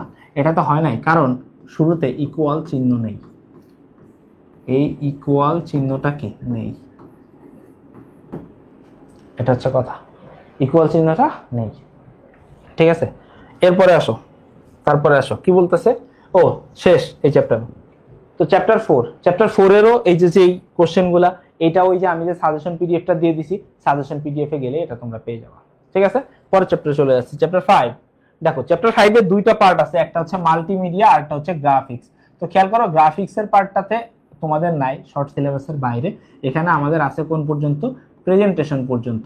ফার্স্টে হচ্ছে আমরা একটু পড়বো যে মাল্টিমিডিয়া কত প্রকার ও কি কি, বা মাল্টিমিডিয়ার প্রকাশটা কিভাবে হয়, ওইগুলা পড়ার পরে শুধুমাত্র প্রেজেন্টেশন সফটওয়্যার পর্যন্ত আছে, গ্রাফিক্স পার্টটা নেই। তো খেয়াল করো, গ্রাফিক্স পার্টটা যদি পড়ি, মাল্টিমিডিয়ার মাধ্যম কয়টি? মাল্টিমিডিয়ার মাধ্যম 3টি, তাই না?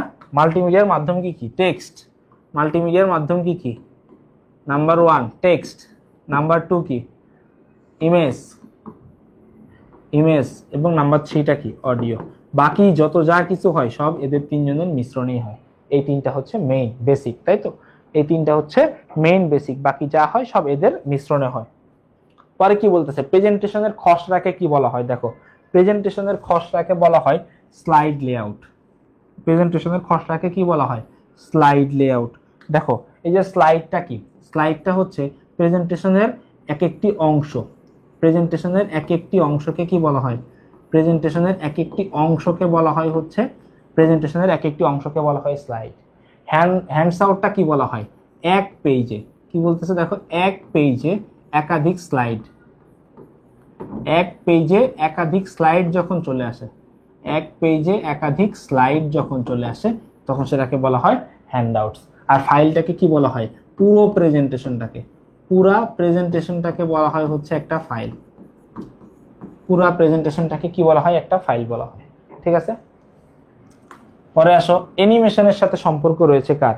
অ্যানিমেশনের সাথে এই অডিও, ভিডিও, টেক্সট সবার সম্পর্ক আছে। অ্যানিমেশনের ভিতরে সবাই থাকতে পারে।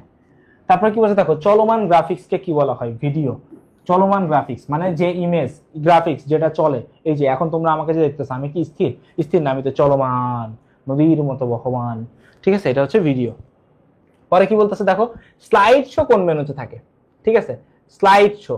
স্লাইড শো মানে কি? দেখো, স্লাইড শো তার মানে কি? এখানে এসে কি করা হয়? এখানে এসে প্রেজেন্টেশন দেখানো হয় না? প্রেজেন্টেশন কি হয়? দেখানো হয়। প্রেজেন্টেশন কি করা হয়? দেখানো হয়। আর প্রেজেন্টেশন যে দেখানো হয়, এই দেখানো করা মানে কি? দেখানো করা মানেই হচ্ছে কি? ভিউ না?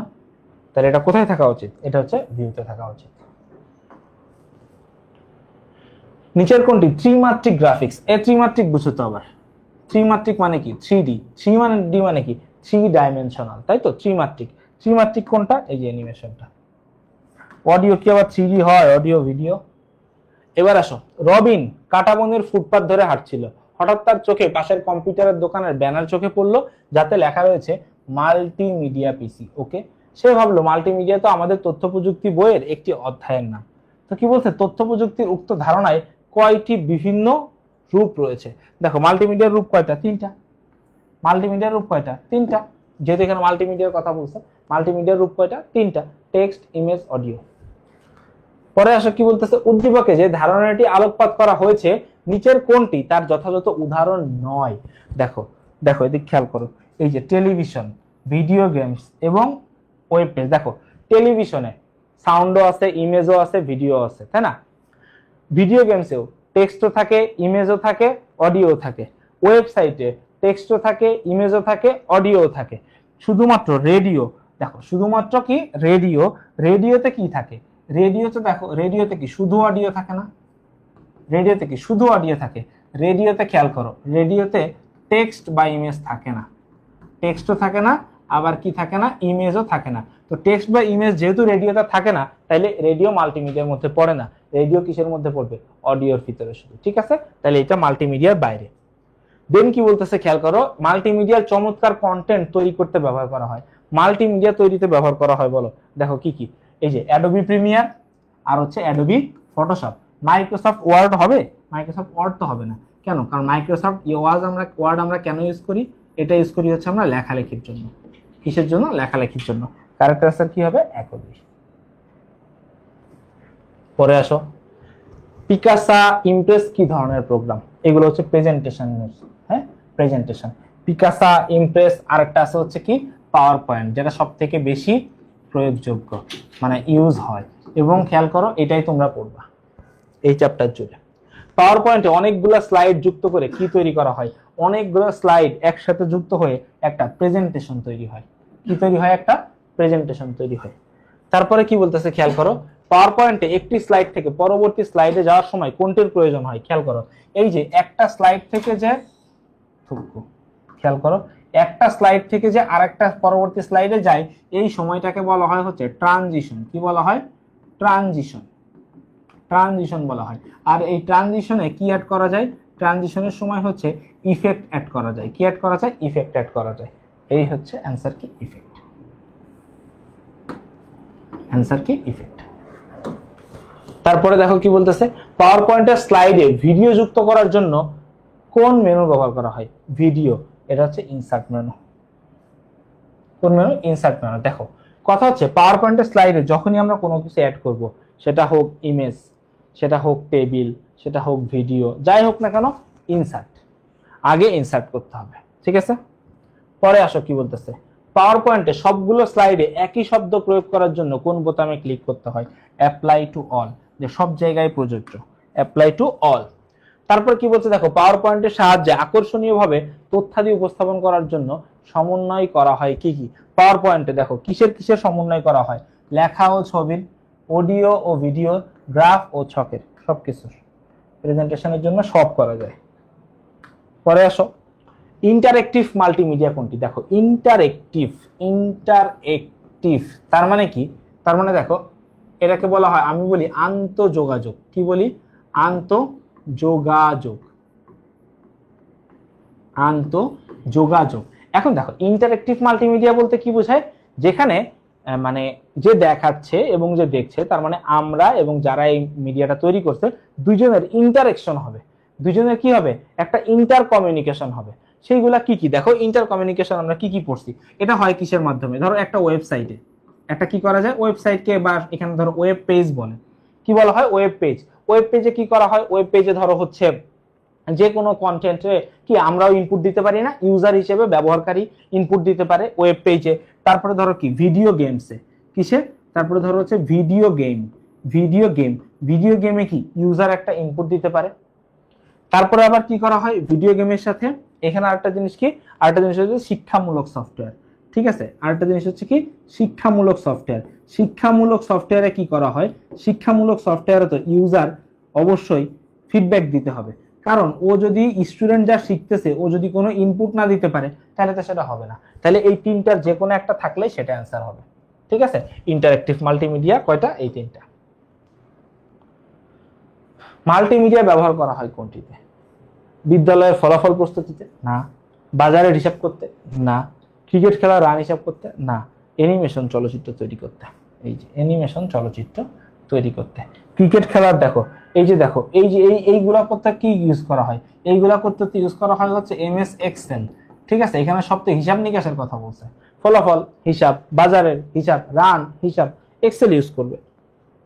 প্রেজেন্টেশনের এক একটি অংশকে কি বলা হয়? এক একটি অংশকে বলা হয় স্লাইড। তাই না? এটা তো তোমরা পড়ে ফেলছো অলরেডি। মাল্টিমিডিয়ার প্রয়োগ কোথায়? মাল্টিমিডিয়ার হিসাবের কাজকে সহজ করেছে? না। মুদ্রণ ও প্রকাশনার কাজকে সহজ করেছে? ইয়েস, এটা কারেক্ট অ্যান্সার। বর্ণ বা টেক্সটের প্রকাশকে আকর্ষণীয় করেছে? ইয়েস। তাহলে কারেক্ট অ্যান্সার কি হবে? কারেক্ট অ্যান্সার হবে হচ্ছে 2 ও 3। আসো, এন্ট্রেন্স ট্রানজিশন ইফেক্টের মধ্যে রয়েছে।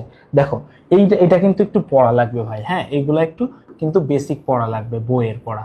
হ্যাঁ, বেসিক জিনিস পড়া লাগবে। ওর ভিতরে এই যে ফ্লাইং, ডায়মন্ড, ব্লাইন্ডস, এগুলো হচ্ছে কি এক একটা ইফেক্টের নাম। ফ্লাইং মানে উপর থেকে উড়ে এসে একটা ট্রানজিশন বসবে। ডায়মন্ড শেপের মতো তৈরি করে একটা প্রেজেন্টেশন হবে। ব্লাইন্ডস মানে হঠাৎ করে নাই হয়ে যাবে, নাই হওয়ার থেকে হঠাৎ করে দৃশ্যমান হয়ে যাবে, এরকম ফন্ট আর কি, এরকম ইয়ে। তো এগুলো একটু ভাইয়া কিন্তু পড়া লাগবে, না পড়লে এগুলো পারবা না। ঠিক আছে? শুধু ক্লাস দেখে পারবা না, বইও পড়া লাগবে। কি বলছে দেখো, ভিডিও ও সিনেমার মধ্যে কি ধরনের পার্থক্য রয়েছে? পার্থক্য রয়েছে বর্ণের, সম্পাদনায়, প্রযুক্তিগত পার্থক্যে না, শুধুমাত্র ব্যবহারে পার্থক্য আছে। ঠিক আছে, যে কোনটা কোথায় ব্যবহার করা হয়, ব্যবহারে পার্থক্য। প্রেজেন্টেশনের মাঝামাঝি কোনো অবস্থানে থাকা অবস্থায় ওই স্লাইড থেকে পরবর্তী প্রদর্শন শুরু করার জন্য শিফট F5। দেখো শিফট F5 কি বলছে, দেখো বলছে মাঝামাঝি কোনো অবস্থানে থাকায় ওই স্লাইড থেকে প্রদর্শন। যদি চলমান স্লাইড থেকে প্রদর্শন হয় তাহলে শিফট থেকে F5। আর যদি এমন হয় যে প্রথম থেকে, যদি এমন হয় যে অবস্থায় তুমি থাকো না কেন, প্রথম স্লাইড থেকে ভিউ করতে হবে, কি প্রথম স্লাইড থেকে ভিউ করতে হবে, তাইলে F5 চাপ দিলে একদম প্রথম থেকে হবে। আর শিফট F5 থাকলে চলমান থেকে হবে। দেখো কন্ট্রোল এম দিয়ে কি করা হয়, কন্ট্রোল এম দিয়ে হচ্ছে নিউ স্লাইড যুক্ত করা হয়। কি করা হয়? নিউ স্লাইড যুক্ত করা হয়। দেখো এক্সিট দিয়ে কি হয়, এক্সিট দিয়ে হচ্ছে স্লাইড শো থেকে ফেরত আসা যায়। স্লাইড শো থেকে মানে এই যে শিফট F5 দিয়ে যে স্লাইড শোতে চলে যাবে, ওই স্লাইড শো থেকে ফেরত আসা, স্লাইড শো থেকে ব্যাক আসা বা ফেরত আসা, এখান থেকে ফেরত আসা, এই ফেরত আসাটা হচ্ছে এটা। তাহলে এটার আনসার হবে শিফট F5। পরটা কি বলতেছে, অ্যানিমেশন হতে পারে। অ্যানিমেশন কি কি ধরনের হতে পারে? অ্যানিমেশন হতে পারে চলমান, স্থির, ত্রিমাত্রিক। অ্যানিমেশন সব রকম হতে পারে। কারেক্ট আনসার তিনটাই। পরে কি বলছে দেখো, কোনটি অথরিং সফটওয়্যার? ফ্ল্যাশ। এই যে দেখো ফ্ল্যাশ, বা আরেকটা আছে কি ফ্ল্যাশ, বা আরেকটা আছে হচ্ছে ডিরেক্টর, আরেকটা আছে কি ডিরেক্টর। এদেরকে অথরিং সফটওয়্যার বলা হয়, কারণ ওরা সফটওয়্যার বানায়। এগুলা দিয়ে কি করা হয়? সফটওয়্যার বানানো হয়, এই জন্য বলা হয়। তারপর কি বলছে দেখো, ইন্টারেক্টিভ মাল্টিমিডিয়া হলো, ইন্টারেক্টিভ মাল্টিমিডিয়া এই যে একটু আগে আমরা পড়তেছিলাম, ভিডিও গেমস, শিক্ষামূলক সফটওয়্যার, ওয়েব পেজ বা ওয়েবসাইট, যেটাই থাকুক না কেন কারেক্ট আনসার। মাল্টিমিডিয়ার কন্টেন্ট তৈরির প্রোগ্রামকে কি বলে? এই যে ডিরেক্টর। মাইক্রোসফট অফিসের কোন সফটওয়্যারটিকে প্রেজেন্টেশন সফটওয়্যার বলা হয়? এই যে পাওয়ার পয়েন্ট। ঠিক আছে, ওয়ার্ড কি? লেখালেখি, এক্সেল হিসাব নিকাশ, এই এক্সেস, এই যে দেখো বলতেছিলাম না তখন ডেটাবেজের কথা, মাইক্রোসফট এক্সেস, ও হচ্ছে ডেটাবেজ নিয়ে কাজ করে। আগে তোমাদের এই বছরের আগে এসএসসি 25 পর্যন্ত যে বইটা ছিল, ওই বইয়ের 6ষ্ঠ অধ্যায়টা থাকতো হচ্ছে ডেটাবেজ, তোমাদের নাই করে দিছে। আর এই হচ্ছে মাইক্রোসফট এক্সেল, ও হচ্ছে কিসের জন্য? এটা হচ্ছে হিসাবের জন্য। আর ওটা লেখা বাদ রাখবো কেন, আর কতবার লিখবো। ও হচ্ছে কিসের জন্য ভাইয়া? লেখালেখির জন্য। পরে আসো, মাইক্রোসফট পাওয়ার পয়েন্ট অ্যাপ্লিকেশনের প্রয়োজন হচ্ছে সেমিনারে, কর্মশালায় মানে ওয়ার্ক ট্রেনিং এ, আরটা হচ্ছে ক্লাসরুমে। তিনটাই হবে। কারেক্ট আনসার কি হবে? তিনটাই। পরে আসো, নিচের উদ্দীপকটি পড়ো এবং 29 ও 30 নং প্রশ্নের উত্তর দাও। কি বলতেছে দেখো, শান্তা একটি পাওয়ার পয়েন্ট প্রেজেন্টেশন তৈরি করলো। সে তার লেখাগুলোকে দৃষ্টিনন্দন ভাবে উপস্থাপন করার জন্য কিছু ইফেক্ট ব্যবহার করলো। সে এক এক লেখায় এক এক ইফেক্ট ব্যবহার করলো। উপরিউক্ত ইফেক্ট গুলো কি বলা হয়? এই ইফেক্ট গুলোকে বলা হয় ট্রানজিশন। এটা তো আমরা অলরেডি পড়ে ফেলছি, ট্রানজিশন বলা হয়, তাই না? কি বলা হয়? ট্রানজিশন। পরে আসো, শান্তা যে ইফেক্ট ব্যবহার করবে, ঠিক আছে, এই যে এগুলো সবই ওই ইফেক্ট। দেখছো, দেখতে দেখতে 100 নাম্বার স্লাইড পড়তেছি আমরা, 100। ঠিক আছে, তার মানে অলরেডি এই তিনটা চ্যাপ্টারের 90টা এমসিকিউ আমরা সলভ করে ফেলছি। রাইট, লাস্ট চ্যাপ্টার ভাই, লাস্ট চ্যাপ্টার হচ্ছে প্রোগ্রামিং। দেখো এই চ্যাপ্টারে যে শর্ট কোশ্চেন, এদের অ্যান্সার গুলোকেও আমি ওই ভিডিওর নিচে দিয়ে রাখতেছি। এবং এইটা হচ্ছে এই যে লাস্ট চ্যাপ্টার, দি প্রোগ্রামিং চ্যাপ্টার। খেয়াল করো, পাইথন ভাষায় মনিটরে কোনো লেখা, পাইথন প্রোগ্রামে কি বলতেছে? মনিটরে কোনো লেখা। দেখো খেয়াল করো, মনিটরে কোনো লেখা দেওয়া মানে কি? মনিটরে কোনো লেখা দেওয়া হচ্ছে আউটপুট। কি? আউটপুট দেখানো। আর আউটপুট দেখানোর জন্য আমাদের কোন ফাংশনটি ইউজ করা হয়? সেটা হচ্ছে এই যে প্রিন্ট। কোন ফাংশনটি ইউজ করা হয়? প্রিন্ট। সঠিক উত্তর তাহলে কোনটা হবে? এই যে প্রিন্ট। ঠিক আছে, দেখো প্রিন্ট এফও লেখা হয়, প্রিন্ট এফটা এটা লেখা হয় সি প্রোগ্রামে, পাইথনে না। ওইটা লেখা হয় কোথায়? সি প্রোগ্রামে এটা ব্যবহার করা হয় আবার। ঠিক আছে, এইখানে হবে প্রিন্ট। হ্যাঁ, ও চ্যাপ্টার 6, ঠিক আছে, ব্যাপার না। আসো পরেরটা দেখো, অনুবাদক প্রোগ্রাম কত প্রকার? অনুবাদক প্রোগ্রাম তোমাদের জন্য এখানে দুই প্রকার। কি কি খেয়াল করো? অনুবাদক প্রোগ্রাম দুই প্রকার। নাম্বার 1 হচ্ছে ইন্টারপ্রেটার। ইন্টারপ্রেটার। নাম্বার 2 কি? নাম্বার 2 হচ্ছে কম্পাইলার। কম্পাইলার। পরে আসো, কি বলতেছে এই চিত্রটা দেখে বলতেছে এই চিহ্নিত স্থানে কি হবে। কি বলছে দেখো, এখানে একটা প্রোগ্রামিং ল্যাঙ্গুয়েজ লিখছে এবং এটা হচ্ছে মেশিন কোড। দেখো এই যে অনুবাদক প্রোগ্রাম না, অনুবাদক প্রোগ্রামের কাজ কি? এই যে অনুবাদক প্রোগ্রাম দুই প্রকার না, ওদের আসলে কাজটা কি বলতো? অনুবাদক যে প্রোগ্রাম ওদের কাজ কি? দেখো ওদের কাজ হচ্ছে এই যে সোর্স প্রোগ্রাম। এই অনুবাদক প্রোগ্রাম ওদের কাজ হচ্ছে সোর্স প্রোগ্রাম, মানে যে প্রোগ্রামটা আমরা লিখি, যেই প্রোগ্রামটা কি আমরা লিখি এটা হচ্ছে সোর্স প্রোগ্রাম। এই সোর্স প্রোগ্রামকে যখন ওরা মেশিন কোডে নিয়ে যায়, সোর্স প্রোগ্রামে কোথায় নিয়ে যায় ওরা? মেশিন প্রোগ্রামে নিয়ে যায় বা মেশিন ল্যাঙ্গুয়েজে নিয়ে যায়। মেশিন ল্যাঙ্গুয়েজটা কি 0-1, ঠিক আছে? এই যে এই দুইটার ভিতরে যেই রূপান্তরটা, এদের দুজনের ভিতরে যে ট্রানজিশনটা, এইটা করা কাজ হচ্ছে কার? এইটা করা কাজ হচ্ছে এই কম্পাইলার বা ইন্টারপ্রেটার, ঠিক আছে, অনুবাদক প্রোগ্রামে। এখন কি বলছে দেখো, এইখানে কি বোঝাইছে দেখো, এই যে প্রোগ্রামিং ভাষাটাকে সম্পূর্ণ কোডে রূপান্তর করতেছে। তো খেয়াল করো এইখানে, একটু ঠান্ডা মাথায় খেয়াল করো, এইখানে কিন্তু বলছে সম্পূর্ণ প্রোগ্রাম। দেখো পুরা পুরা প্রোগ্রামিং ভাষাটাকে, এখানে একটা জিনিস কি বোঝাইতেছে? সম্পূর্ণ প্রোগ্রাম। কি প্রোগ্রাম? সম্পূর্ণ প্রোগ্রাম। এখন সম্পূর্ণ প্রোগ্রাম যদি ইয়ে করে, তাহলে মাঝখানে এটা কি হবে? কম্পাইলার নাকি ইন্টারপ্রেটার? খেয়াল করো এইখানে দুইটার ভিতরে আরেকটু পার্থক্য, একটু এখানে মার্ক করে লিখে রাখো। ইন্টারপ্রেটার কি করে? ইন্টারপ্রেটার হচ্ছে লাইন বাই লাইন কনভার্ট করে। কি করে? লাইন বাই লাইন কনভার্ট করে। কিন্তু কম্পাইলার কি করে? কম্পাইলার একদম পুরো প্রোগ্রামটাকে একসাথে করে। কম্পাইলার কি করে? পুরো প্রোগ্রামটাকে একসাথে ট্রান্সলেট করে, ঠিক আছে? এটাই হচ্ছে পার্থক্য। তাইলে দেখো এখানে সম্পূর্ণ প্রোগ্রামটা যেহেতু হচ্ছে, তাহলে এখানে অ্যান্সারটা কি হওয়া উচিত? কম্পাইলার। যদি লাইন বাই লাইন বুঝাইতো তাহলে এখানে কি হইতো? তাহলে এখানে হইতো হচ্ছে ইন্টারপ্রেটার। আশা করি বুঝতে পারতেছো। এরপর 3 ও 4, তার মানে 4 নম্বর উদ্দীপক থেকে বলতেছে উদ্দীপকের চিহ্নিত স্থানের বৈশিষ্ট্য হলো, ওর বৈশিষ্ট্য হলো সবগুলো নির্দেশকে মেশিন কোডে রূপান্তর করে, যেহেতু কম্পাইলার সবগুলো, আর একটি একটি করে নির্দেশ মেশিন কোডে। দেখো একটি একটি করে এটা তো হবে না, কারণ একটি একটি করে করে হচ্ছে কে? ইন্টারপ্রেটার।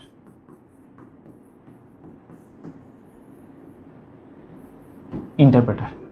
আর কি? নির্ভুল নির্দেশনা, কোনো ভুল থাকা যাবে না কোডে রূপান্তরিত করা। তার এটার উত্তর কি হবে? কারেক্ট অ্যান্সার 1 ও 3। প্রোগ্রামের ডেটা কিসের মধ্যে জমা থাকে? ভেরিয়েবলে। দেখো প্রোগ্রামের ভিতরে আমরা একটা ভেরিয়েবল নেই, প্রোগ্রামের ভিতরে আমরা বিভিন্ন কি চলক নেই। ধরো আমরা একটা ইয়ে করলাম, s ইকুয়াল a যোগ b, এরকম একটা লাইন লিখি, তার মানে কি বুঝাই? a আর b এর যোগফলটা s এর ভিতরে যাবে, ঠিক আছে? দেখো আমরা যে তোমরা যারা প্রোগ্রামিং একদম পড়ো নাই তাদের জন্য বলতেছি, আর যারা একটু হলেও পড়ছো তারা এগুলা জানো। সেটা হচ্ছে দেখো আমরা যখন দুইটা সংখ্যার যোগ করি, আমরা যে ক্যালকুলেটর ইউজ করি, খেয়াল করো আমরা যখন কোনো ক্যালকুলেটর ইউজ করি, আমরা যখন ঠিক এরকম যখন ক্যালকুলেটরে দুইটা সংখ্যার যোগ করি, তার মানে আমাদেরকে এরকম 3টা বক্স থাকে, ফাঁকা বক্স থাকে, যে এই দুইটা মানকে কি করি? আমরা ইনপুট দেই, আর ওই ক্যালকুলেটর কি করে? আমাদের এটার রেজাল্টটাকে আমাদেরকে আউটপুট দেয়, ঠিক আছে? তো এই ঘরগুলোর না একটা নাম দেওয়া থাকে। তো ধরো এরকম নাম, যে এই দুইটা সংখ্যার ঘরের নাম দেওয়া আছে a b, যে আমরা যে সংখ্যাগুলো ইনপুট দিব, একটা মান থাকবে এতে, একটা মান থাকবে বিতে, এবং ফাইনালি রেজাল্টটা আমাদেরকে কোথায় দেখাবে? এস এ রেজাল্টটা আমাদেরকে দেখাবে। তো কোডের ভিতরে এরকম লাইন লিখতে হয়, লাইন লিখতে গেলে আমাদেরকে এরকম বিভিন্ন ভেরিয়েবল ডিক্লেয়ার করে নিতে হয়, যে ভেরিয়েবলের ভিতরে আমরা কি রাখি? মানগুলোকে সেভ রাখি। পরে আসো, কিওয়ার্ড ব্যবহৃত হয় না। কিওয়ার্ড, কিওয়ার্ড বলতে কি বুঝাইছে দেখো, কিওয়ার্ড মানে সাংকেতিক শব্দ। কিওয়ার্ড অর্থ কি? সাংকেতিক শব্দ। সাংকেতিক শব্দ। এখন সাংকেতিক শব্দ বলতে কি? যেরকম ধরো আইএনটি, ইন্টিজার, তারপর ধরো প্রিন্ট, হ্যাঁ, তারপর ধরো কি প্রিন্ট, তারপর ধরো ফ্লোট, এই ধরনের যে ওয়ার্ডগুলো আছে, এই ওয়ার্ডগুলো এক একটা সাংকেতিক ওয়ার্ড। যেরকম ইন্টিজার দ্য আইএনটি দ্বারা বোঝায় পূর্ণ সংখ্যা, প্রিন্ট দ্বারা বোঝায় রেজাল্ট দেখানো, ফ্লোট দ্বারা বোঝায় ভগ্নাংশ। তো এরকম কিছু কিওয়ার্ড না, প্রত্যেকটা প্রোগ্রামে কিছু কিওয়ার্ড থাকে, মানে প্রত্যেকটা প্রোগ্রামিং ল্যাঙ্গুয়েজে, পাইথনেও কিছু কিওয়ার্ড আছে। এই কিওয়ার্ড গুলো কোথাও ব্যবহার করা যায় না। ব্যবহার মানে তুমি এগুলাকে ভেরিয়েবল হিসেবে ডিক্লেয়ার করতে পারবা না, কোনো সমীকরণের ভিতরে আনতে পারবা না, কিছু করতে পারবা না। এইগুলোর যে কাজ, শুধু সেই কাজে ছাড়া অন্য কোথাও ব্যবহার করা যাবে না। তাহলে সেটাই বলছে যে কিওয়ার্ড ব্যবহৃত হয় না। কোথায় কোথায় ব্যবহৃত হয় না? ও ভেরিয়েবলের নাম হিসেবে ব্যবহার করা যাবে না, ফাংশনের নাম হিসেবে ব্যবহার করা যাবে না, কোনো শনাক্তকারী হিসেবে ওকে ব্যবহার করা যাবে না। কোনো কাজেই ফাংশন কিন্তু তৈরি করা যায়, ঠিক আছে, তো কোনো কাজে ওকে ব্যবহার করা যাবে না। ওকে শুধু ওর জন্য, যে কাজের জন্য তৈরি ওইটাতে ব্যবহার করতে হবে। তারপরে কি বলতেছে খেয়াল করার পরটাতে আসো, ভেরিয়েবলের ভগ্নাংশযুক্ত সংখ্যা জমা রাখলে তার ডেটা টাইপকে কি বলা হয়? ভগ্নাংশযুক্ত। দেখো ভগ্নাংশযুক্তকে কি বলা হয়? এই যে ফ্লোটিং। খেয়াল করো ডেটা টাইপ কয় প্রকার বা কি কি, খেয়াল করো। ডেটা টাইপ আছে হচ্ছে কি ইন্টিজার। ডেটা টাইপ আছে কি ইন্টিজার। ইন্টিজার এটা অর্থ কি বোঝায়? এটা দ্বারা বোঝায় হচ্ছে পূর্ণ সংখ্যা। পূর্ণ সংখ্যা। এরপরে কি আছে দেখো ফ্লোটিং। কি আছে? ফ্লোটিং। এটা দ্বারা কি বোঝায়? এইটা দ্বারা বোঝায় হচ্ছে ভগ্নাংশ। এটা দ্বারা কি বোঝায়? ভগ্নাংশ। তারপরে কি আছে? ইন্টিজার গেল, ফ্লোটিং গেল, এরপরে আছে ধরো স্ট্রিং। কি আছে? স্ট্রিং। এটার ভিতরে কি থাকে? অ্যালফাবেট থাকে। কি থাকে? অ্যালফাবেট। আরটা কি আছে? বুলিয়ান। আরটা কি আছে? বুলিয়ান। বুলিয়ানটার ভিতরে কি থাকে? ট্রু অথবা ফলস থাকে। বুলিয়ানটার ভিতরে কি থাকে? এই যে ট্রু অথবা ফলস, সত্য মিথ্যা থাকে। ঠিক আছে, এখন কি বলছে দেখো, ভেরিয়েবলে ভগ্নাংশযুক্ত সংখ্যা হবে ফ্লোটাল, বুলিয়ান, স্ট্রিং, ইন্টিজার। বাকিগুলো বুঝছো তুমি। ইন্টিজার পূর্ণ সংখ্যা তৈরি করে। হ্যাঁ, এই আইএনটি কি করে? পূর্ণ সংখ্যা তৈরি করে কি থেকে? দেখো ফ্লোট থেকে, স্ট্রিং থেকে, বুলিয়ান থেকে। এটা হবে না, উত্তর কি হবে? 1 ও 2। দেখো এটা যদি আমি কম্পেয়ার করি কেমন, ধরো একটা সংখ্যা আছে, ধরো একটা সংখ্যা আছে 52.05। হ্যাঁ, এটা কি? এটা ধরো ফ্লোটিং একটা নাম্বার। তো যদি বলা হয় এইখান থেকে, যদি আমাদেরকে বলা হয় যে এইখান থেকে শুধু ইন্টিজার পার্টটুকু আলাদা করো, তাহলে দেখো এখান থেকে ইন্টিজার পার্টটা আলাদা করলে কত আসবে? 52। আবার দেখো স্ট্রিং, স্ট্রিং এর ভিতরে সব থাকতে পারে ভাই, ঠিক আছে। স্ট্রিং এর ভিতরে টেক্সটও থাকতে পারে, সরি অ্যালফাবেটও থাকতে পারে, নাম্বারও থাকতে পারে। ধরো স্ট্রিং এর ভিতরে ধরো এইভাবে একটা ভগ্নাংশ সংখ্যা লেখা আছে যে 69.45। এইখান থেকে যদি বলা হয় ইন্টিজার পার্টটুকু আলাদা করো, তা সুন্দর মতো করে এখান থেকে কি ইন্টিজার পার্ট আলাদা করা যাবে? সুন্দর মতো করে কি এখান থেকে ইন্টিজার পার্ট আলাদা করা যাবে? 69। কিন্তু খেয়াল করো বুলিয়ানের যে ভ্যালু, খেয়াল করো বুলিয়ানের যে ভ্যালু, বুলিয়ানের ভ্যালু থাকবে হচ্ছে এরকম ট্রু। ওর ভ্যালু থাকবে হয় ট্রু, নাইলে ওর ভ্যালু থাকবে কি ফলস। এন্ড বলো তুমি এইখান থেকে কি তুমি এই ইন্টিজার বের করতে পারবা? পূর্ণ সংখ্যা বের করতে পারবা? পারবা না, তাহলে ওইটা হবে না। এই জন্য অ্যান্সার হবে 1 ও 2। পরে আসো, ইনপুট ফাংশনে ডেটা প্রথমে কি হিসেবে জমা হয়? ইনপুট ফাংশনে ডেটা প্রথমে কি হিসেবে জমা হয়? কঠিন জিনিস বলে ফেলেছো মামুর বেটা।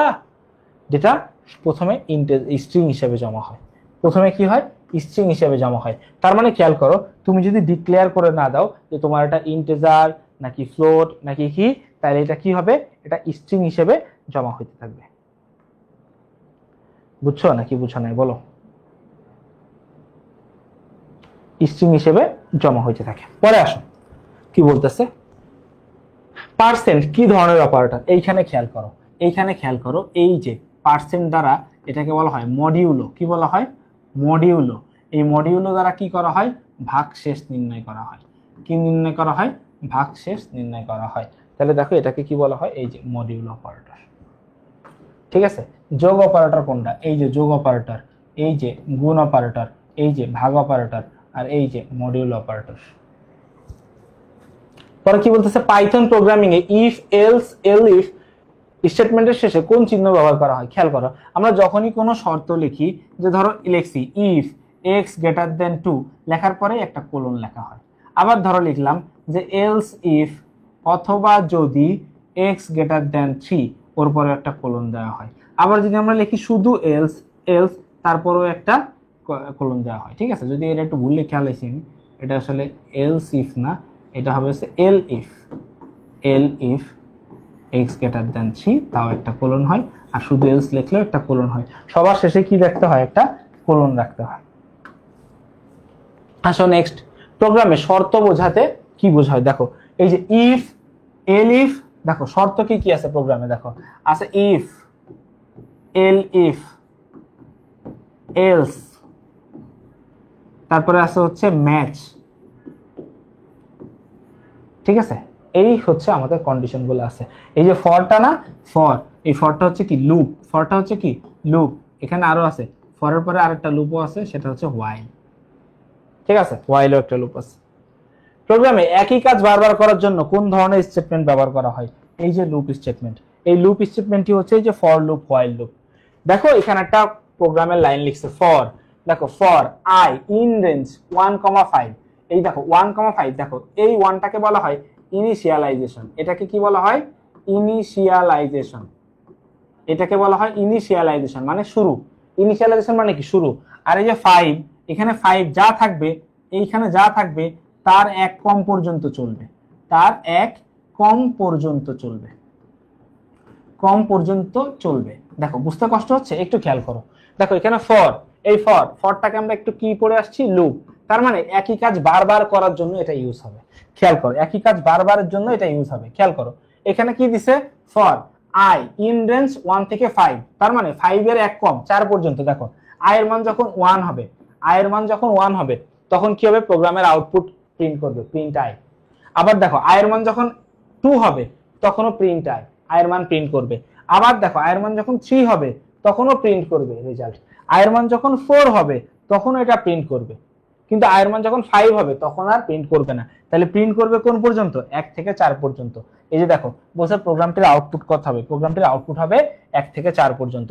এখন তোমরা আমাকে বলবা ভাইয়া এইটা কি তাহলে এইভাবেই চলতে থাকবে? এটা আসলে স্ট্রাকচারটা কি বুঝতেছি না তো। একটা স্লাইড পড়ায় আসি ভাই, তাইলে বুঝতে যাবা। দেখো ফর লুপ কিভাবে তৈরি হয়। যে কোনো লুপের ক্ষেত্রে, ফর লুপ হোক হোয়াইল লুপ হোক, লুপের ভিতরে 3টা জিনিস থাকে মাস্ট। লুপের ভিতরে কয়টা জিনিস থাকে? 3টা জিনিস। প্রথম জিনিসটা হচ্ছে ইনিশিয়ালাইজেশন। ইনিশিয়ালাইজেশন এইটা মাস্ট থাকতে হবে। তারপরেরটা থাকে হচ্ছে কন্ডিশন, শর্ত, যে কোন পর্যন্ত যাবে, কন্ডিশন কোন পর্যন্ত যাবে। তারপরটা থাকে হচ্ছে ইনক্রিমেন্ট, তারপরটা কি থাকে? ইনক্রিমেন্ট, যে কোন পর্যন্ত যাবে। ঠিক আছে? তো দেখো এখানে ফর লুপের একটা গঠন আমি তোমাদেরকে দেখাইতে চাই যে ফর লুপটা আসলে দেখতে কেমন হয়। ধরো এখানে লিখলো ফর, কি? ফর দিয়ে এখানে একটা ভেরিয়েবলের নাম লেখা হয়, যে ভেরিয়েবলটাকে নিয়ে আমরা কাজ করতে চাই। ধরো ভেরিয়েবলটাকে কি লেখা হয়েছে? আই, আইটাকে নিয়ে কাজ করব। দিয়ে তারপরে লেখা হয় ইন রেঞ্জ, মানে ও কাজ করবে একটা রেঞ্জের মধ্যে। সেই রেঞ্জটা কি? রেঞ্জের ভিতর ব্র্যাকেটে এসে প্রথম লেখা হয় হচ্ছে এই যে ইনিশিয়ালাইজেশন। প্রথম প্রথম কি লেখা হয়? প্রথম লেখা হয় হচ্ছে ইনিশিয়ালাইজেশন। ঠিক আছে? তারপর একটা কমা দেওয়া হয়, কমা দিয়ে লেখা হয় হচ্ছে কন্ডিশন। কমা দিয়ে কি লেখা হয়? কন্ডিশন। ঠিক আছে? ধরো এই যে আমি ছোট করে লিখতেছি কন্ডিশন। তারপরে কমা দিয়ে কি লেখা হয়? কমা দিয়ে লেখা হয় ইনক্রিমেন্ট অথবা ডিক্রিমেন্ট। ঠিক আছে? এটা শুধু ইনক্রিমেন্ট লিখলে ভুল হবে, ইনক্রিমেন্ট অথবা ডিক্রিমেন্ট। তার মানে কি হইতে পারে? তার মানে এখানে লুপটা বাড়তেও পারে, মানে মান এক এক করে বৃদ্ধিও পাইতে পারে, মান কমও পাইতে পারে। এই 3টা জিনিস মাস্ট থাকা লাগবে। এইটা হচ্ছে লুপের স্ট্রাকচার, ফর লুপের। এখন দেখো এক্সাম্পল দেখো, এক্সাম্পল দেখো, এক্সাম্পল দেখো। ধরো আমি এখন একটা কোড লিখতেছি, এরকম আমি লিখতেছি ফর, একটা লুপ লিখলাম, দিয়ে দিলাম আই, আই দিয়ে কি লিখলাম? In range. আই এর মান কি লিখতেছি? In range. আমি এখানে দেখো ইনিশিয়ালাইজেশন লিখলাম 1, ইনিশিয়ালাইজেশন লিখলাম 1। ঠিক আছে? 1 কন্ডিশন দিলাম হচ্ছে 7, 7 মানে কিন্তু 7 এর এক কম পর্যন্ত। ইন রেঞ্জ 7 এর থেকে এক কম, 7 এর মধ্যে, 7 না কিন্তু 7 এর মধ্যে। তার মানে 7 মানে 6 পর্যন্ত যাবে। এবার দেখো দিয়ে আমি কমা দিয়ে লিখলাম 1, কমা দিয়ে কি লিখলাম? 1। তার মানে খেয়াল করো এইটা হচ্ছে কি? এই যে তাকাও, এই যে দেখো এইটা হচ্ছে আমার ইনিশিয়ালাইজেশন, এইটা হচ্ছে আমার কন্ডিশন, আর এইটা হচ্ছে ইনক্রিমেন্ট। ঠিক আছে? তার মানে খেয়াল করো এইটার এইখানে এখন তো দেখো এর নিচে যদি আমি লিখি প্রোগ্রাম, ধরো লিখছি প্রিন্ট আই, এখানে এসে আমি কি লিখলাম? যে প্রিন্ট আই, আই এর মানগুলো প্রিন্ট করো। তাহলে এটা রেজাল্ট হিসেবে আই এর মান কি কি প্রিন্ট হবে জানো? এটা রেজাল্ট হিসেবে আই এর মান প্রিন্ট হবে এইভাবে 1 2 3 4 5 6। এই যে বলছে না 7 এর কম, তাহলে 6 পর্যন্ত। কিন্তু খেয়াল করো এই সেম জিনিসটাকে ধরো এবার আমি কপি করতেছি। হ্যাঁ, এই সেম জিনিসটাকে ধরো কপি করে আমি এখানে আরেকটা লিখতেছি। ঠিক আছে? একটু খেয়াল করো, ধরো এই সেম জিনিসটাকে কপি করে এখানে আমি আরেকটা লিখতেছি। এখানে ধরো সেম জিনিসটাকে কপি করে আরেকটা লিখতেছি।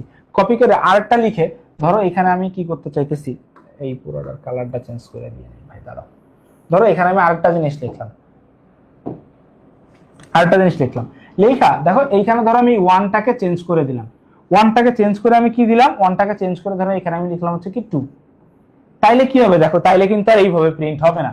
তখন রেজাল্ট গুলো কি প্রিন্ট হবে? দেখো শুরুতে 1টা প্রিন্ট হবে, এবার দেখো আমি লিখছি 2 না, তার মানে কি ইনক্রিমেন্টটা কত 2, 2 করে করে প্রিন্ট হবে। তার মানে দেখো 1 এর পরে 2 যোগ হয়ে কত হবে 3, 3 এর পরে 2 যোগ হয়ে 5, 5 এর পরে 2 যোগ হয়ে 7, 7 কিন্তু প্রিন্ট হবে না, কারণ আমাকে বলে দিছে রেঞ্জটা কি 7 এর থেকে ছোট। তাহলে 1 3 5 প্রিন্ট হবে। আশা করি তোমরা বুঝতে পারতেছো। এখানে যদি 3 হয় তাহলে সেম হবে। এখন খেয়াল করো এই সেম জিনিসটা ধরো আরেকটা আমি তোমাদেরকে দেখাই।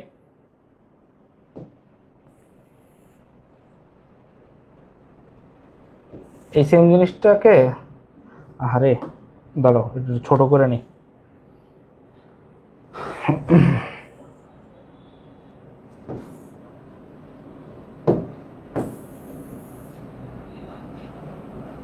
ধরো এই সেম জিনিসটাকে আরেকটাকে নিচ্ছি, হ্যাঁ, নিয়ে দেখো এইবার ধরো আমি ভ্যালুগুলোকে একটু চেঞ্জ করতেছি। দেখো ভ্যালুগুলোকে একটু চেঞ্জ করতেছি। এবার ধরো আমি ঘুরাই দিচ্ছি একটু।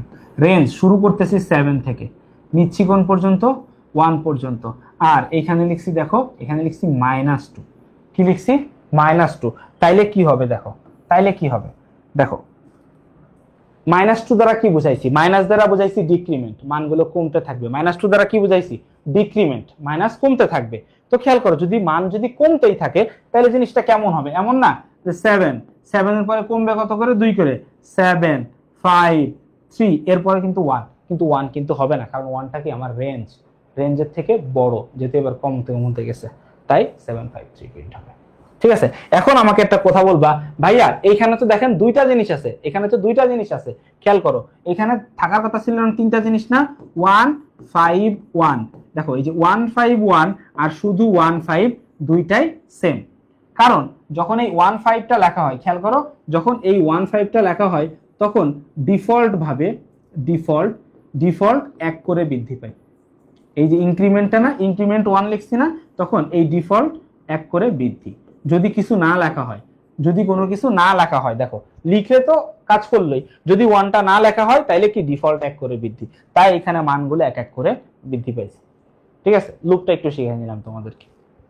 পরে কি বলতেছে খেয়াল করো, দেখো এখানে আসো, লুপ থেকে বের হয়ে আসার জন্য কোন স্টেটমেন্টটি ব্যবহার করা হয়, দেখো ব্রেক। এই যে ব্রেকটা হচ্ছে লুপ থেকে বের হয়ে আসার জন্য বা থামা, বের হওয়া বা থামা বুঝায়, বের হওয়া বুঝায় বা কি বুঝায়, থামা বুঝায়। তারপর কি বলতেছে দেখো কন্টিনিউটা ইউজ করা হয় কোনো স্কিপের ক্ষেত্রে, কোনো কিছু যদি আমরা স্কিপ করতে চাই। ঠিক আছে, আর এলিফ তো শর্ত। কম্পিউটার সরাসরি বুঝতে পারে না, কি কম্পিউটার সরাসরি বুঝতে পারে না হচ্ছে মানুষের ভাষা।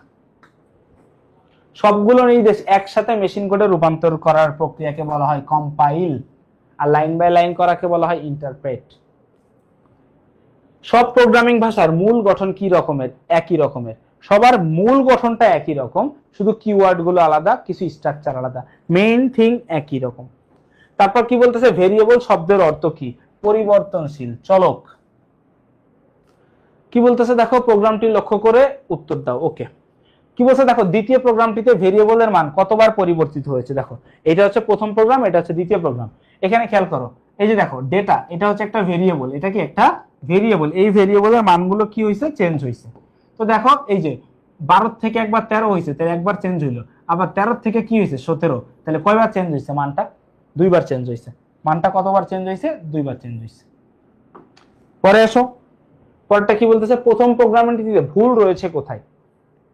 দেখো প্রথম প্রোগ্রামটিতে ভুল রয়েছে কোথায়, আমি দেখতেছি প্রথম প্রোগ্রামে সবই ঠিক আছে, শুধু একটা জায়গায় ভুল আছে, সেটা হচ্ছে দেখো এই যে প্রিন্ট এফ এর এইখানে এফ লিখছে। দেখো এই যে এখানে কি আছে, এফ লিখছে, এই যে এফ লিখছে, এফ গুলো হবে না, লাইনটা হবে কি, শুধু যদি লাইনটা যদি এমন লিখতো প্রিন্ট ভ্যালু, তাইলে সঠিক অ্যান্সার থাকতো, প্রিন্টের পরে এফটা হবে না। তাহলে ভুল কোথায়, একটা জায়গায়, সেটা হচ্ছে আউটপুট ফাংশনে। কোথায়, আউটপুট ফাংশনে। এছাড়া লিখছে ভ্যালু অ্যাসাইনে কোনো সমস্যা নেই, এই যে ভ্যালু অ্যাসাইন করছে, ভ্যালু ইকুয়াল সি, ভ্যালু অ্যাসাইনে কোনো ভুল নাই। ঠিক আছে, আর ব্র্যাকেটের ব্যবহারেও কোনো ভুল নাই, কিন্তু এখানে একটা ভুল হয়েছে, সেটা হচ্ছে টাইপিং মিস্টেকে। ঠিক আছে, টাইপিং মিস্টেকে, ওই যে সবগুলাতে বসায় দেয় তো, এই জন্য এটা তো ধুমায়া বসায় দিছে। ঠিক আছে, ধুমায়া বসায় দিছে। এইখানে এখানে একটা অপশন আছে, যে অপশনে থাকবে হচ্ছে কি, যে অপশনে থাকবে হচ্ছে শুধু 2, এইখানে একটা অপশন ছিল, অপশনটা ছিল হচ্ছে শুধু 2, এবং কারেক্ট অ্যান্সার এইটাই। ঠিক আছে, পরে আসো, ভেরিয়েবলের নামকরণে ব্যবহার করা যাবে না কি কি। দেখো ভেরিয়েবল, দেখো একটু আগে আমরা পড়তেছিলাম কিওয়ার্ড দিয়ে কোনো ভেরিয়েবল লেখা যাবে না। আবার দেখো এই যে স্টার চিহ্ন বা এই চিহ্ন দিয়ে কোনো নাম লেখা যাবে না। দেখো ভেরিয়েবলের নাম লিখতে হয় অ্যালফাবেট দিয়ে, এই যে এরকম ABCD দিয়ে শুরু করতে হয়। কি দিয়ে লিখতে হয়? অ্যালফাবেট দিয়ে লিখতে হয়। ভেরিয়েবলের নাম শুরু করতে হয় অ্যালফাবেট দিয়ে, বা আরেকটা জিনিস দিয়ে শুরু করতে পারবে, আন্ডারস্কোর দিয়ে শুরু করতে পারবে, যে আন্ডারস্কোর XYZ। কিন্তু এখানে আছে হাইফেন, আছে স্টার, এইগুলা দিয়ে চলবে না, ঠিক আছে, ব্যবহার করা যাবে না। এই যে A থেকে Z এটা দিয়ে ব্যবহার করা যায়, তাহলে কারেক্ট আনসার কি হবে? 1 ও 2। তারপর কি বলতেছে দেখো, এখানে একটা মান লিখছে, দেখো A equal integer 3.5, B equal float 5, C equal string. এটা হলে আউটপুট কি হবে? দেখো A ইকুয়াল ইন্টিজার, দেখো ইন্টিজার লিখছে না, পূর্ণ সংখ্যা, তাহলে এটার আউটপুটে কি আসবে? শুধু 3 আসবে, এই 0.5 টুকু আসবে না, কারণ ওটা ভগ্নাংশ। দেখো এখানে লিখছে কি? ফ্লোট না ভগ্নাংশ, 5 এর পরে কিছু আছে নাই, তারপরেও এটার রেজাল্ট আসবে হচ্ছে 5.0, কারণ যেহেতু ফ্লোট লিখছে তাই দশমিকের পরে একটা 0 আসবে। আর স্ট্রিং এর ভিতরে যাই লেখা হোক না কেন, তাই আউটপুট আসে 2.2। এবার মিলাও কি বলছে? A এর মান 3, ওই যে A এর মান 3, ঠিক আছে। B এর মান 5, না এটা হবে না, B এর মান হবে 5.0, এক্সাক্ট মানটা লিখতে হবে। আর C এর মান হবে 2.2, ঠিক আছে। তাহলে অ্যান্সার কি হবে? 1 ও 2। পাইথন প্রোগ্রামে ইনপুটের মধ্যে বুলিয়ান ডেটা টাইপ কাস্টিং কোনটি? দেখো মানে যখন আমরা কোনো ডেটা টাইপ দিয়ে কাস্টিং করতে চাই না, তখন আগে জাস্ট একটু এরকম লিখে নিতে হয়। ধরো বুলিয়ানের জন্য এভাবে লিখতে হবে, বুল, একটা ফাংশন লিখতে হয় বুল, লিখে একটা ব্র্যাকেট দিতে হয়, দিয়ে তার ভিতরে লিখতে হয় ইনপুট ফাংশন, হ্যাঁ, লিখে এই ব্র্যাকেটটা ক্লোজ করতে হয়। দেখো এটা কোনটা আছে? বুলিয়ান লিখে ইনপুট, এই যে এটা বুলিয়ান লিখে ইনপুট। দেখো সেম ভাবে যদি আমরা পূর্ণ সংখ্যার জন্য করতাম, তাহলে কি হইতো? এরকম ইন্টিজার লিখে ব্র্যাকেট দিয়ে কি লিখতাম? ইনপুট। ফ্লোট হলে ফ্লোট লেখা ইনপুট, স্ট্রিং হলে স্ট্রিং লেখা ইনপুট। দেখো number 1 is greater equal number 2 plus 1। এখানে রিলেশনাল অপারেটর কোনটি? দেখো রিলেশনাল অপারেটর কোনটা? Greater than, less than, greater or equal, less or equal, ঠিক আছে। তারপরে এই যে দেখো ইকুয়াল কিনা, ঠিক আছে, সমান। তারপরে দেখো এটা দ্বারা বোঝায় সমান, এটা দ্বারা বোঝায় নট ইকুয়াল, এইগুলো সবই রিলেশনাল অপারেটর, সবই রিলেশনাল অপারেটর। তাহলে দেখো এখানে ইউজ করা হয়েছে এই যে এটা গ্রেটার অর ইকুয়াল, ঠিক আছে। দেখো গ্রেটারটাও আছে, কিন্তু এইখানেতে ইউজ করা হয়েছে গ্রেটার অর ইকুয়াল। দেখো বড় ছোট, বড় অথবা সমান, ছোট অথবা সমান, সমান সমান নয়, ঠিক আছে। পরে আসো, নাম্বার নামক ভেরিয়েবলে বিজোড় কিনা তা নির্ণয়ের জন্য কোন শর্তটি ব্যবহার করা হয়? খেয়াল করো, কোন একটা জিনিস, দেখো এখানে যেরকম বলছে নাম্বারটা বিজোড় কিনা, কেমনে বুঝবা? দেখো আমরা কিভাবে নির্ণয় করি যে কোন একটা জিনিস জোড় নাকি বিজোড়? তাকে 2 দিয়ে ভাগ দেই, 2 দিয়ে ভাগ করলে ভাগশেষ যদি 0 হয় তাহলে সেটা জোড়, তার মানে কি 2 দিয়ে ভাগ যায়, আর 2 দিয়ে ভাগ না গেলে সেটা কি? বিজোড়। তাহলে দেখো নাম্বার একটা ভেরিয়েবল, কি করলাম? নাম্বার একটা ভেরিয়েবল। দেখো একটু আগে আমরা পড়তেছিলাম না, এই যে এই চিহ্নটাকে কি বলা হয়? মডিউলো চিহ্ন। এটা দ্বারা কি বোঝায়? ভাগশেষ নির্ণয় করে। দিলাম নাম্বার মডিউলো 2, 2 দিয়ে ভাগ করলাম, ভাগ করার পর ভাগশেষ, এটা কি? ভাগশেষ। ভাগশেষটা লিখলাম নট ইকুয়াল 0। ভাগশেষটা কি লিখলাম? Not equal 0। দেখো আমি যদি এটাকে এক্সপ্লেইন করতে চাই, তাহলে দেখো এই যে এই চিহ্নটা খেয়াল করো, এই যে মডিউলো চিহ্নটা দ্বারা কি নির্ণয় করতেছি? এটা দ্বারা হচ্ছে আমি ভাগশেষ বের করতেছি। ভাগশেষ এইটা, এই যে এটা দ্বারা আমি কি বুঝাচ্ছি? নট ইকুয়াল বা সমান নয়, কি বুঝাচ্ছি? নট ইকুয়াল, যে এই যে রিমাইন্ডারটা থাকবে নট ইকুয়াল 0, তাই তো। এই যে নাম্বার মডিউলাস 2 নট ইকুয়াল 0, তাহলে অ্যান্সার হবে এটা। এটা যদি হয় তাহলে সেটা বিজোড় হবে, তাহলে সেটা কি হবে বলো? বিজোড় হবে, বিজোড় হবে। দেখো যদি এই শর্তটা মানতো, দেখো যদি এই শর্তটা মানতো তাহলে কনফার্ম সেটা কি হইতো? জোড় হইতো। কারণ দেখো নাম্বারকে 2 দিয়ে ভাগ করে বলছে সমান সমান 0, ভাগ করে যদি সমান সমান 0 হয় তাহলে তো এটা জোড় হইতো, ঠিক আছে। পরে আসো, কাজের ধরন বিবেচনায় একই রকম কে কে? এই যে ইফ না, দেখো ইফ হচ্ছে কি? Single condition. ইফ কি নিয়ে কাজ করে? সিঙ্গেল কন্ডিশন নিয়ে কাজ করে। কিন্তু এই যে এলিফ এবং ম্যাচ, এরা হচ্ছে কি করে? এরা হচ্ছে মাল্টিপল নিয়ে কাজ করে, মাল্টিপল কন্ডিশন নিয়ে কাজ করে, তাহলে এটা কারেক্ট অ্যান্সার কি হবে? 2 ও 3। পরে আসো, পাইথন প্রোগ্রামে ইনডেনশন বেশি ব্যবহৃত হয় কোথায়? পাইথন ব্যবহৃত ইনডেনশন কি জানো? ইনডেনশন মানে বোঝা যাচ্ছে ট্যাব, স্পেস, এগুলো সব জায়গায় ব্যবহার করা হয়। এই যে ব্লক স্টেটমেন্ট বলো, লুপ স্টেটমেন্ট বলো, কন্ডিশনাল স্টেটমেন্ট বলো, সব জায়গায় ব্যবহার করা হয়। হোয়াইল লুপের অংশ কয়টি থাকে? হোয়াইল লুপের দেখো যে কোনো লুপেরই তিনটা অংশ থাকে। কয়টা অংশ? তিনটা অংশ। কি কি বলছি? এই যে ইনিশিয়ালাইজেশন,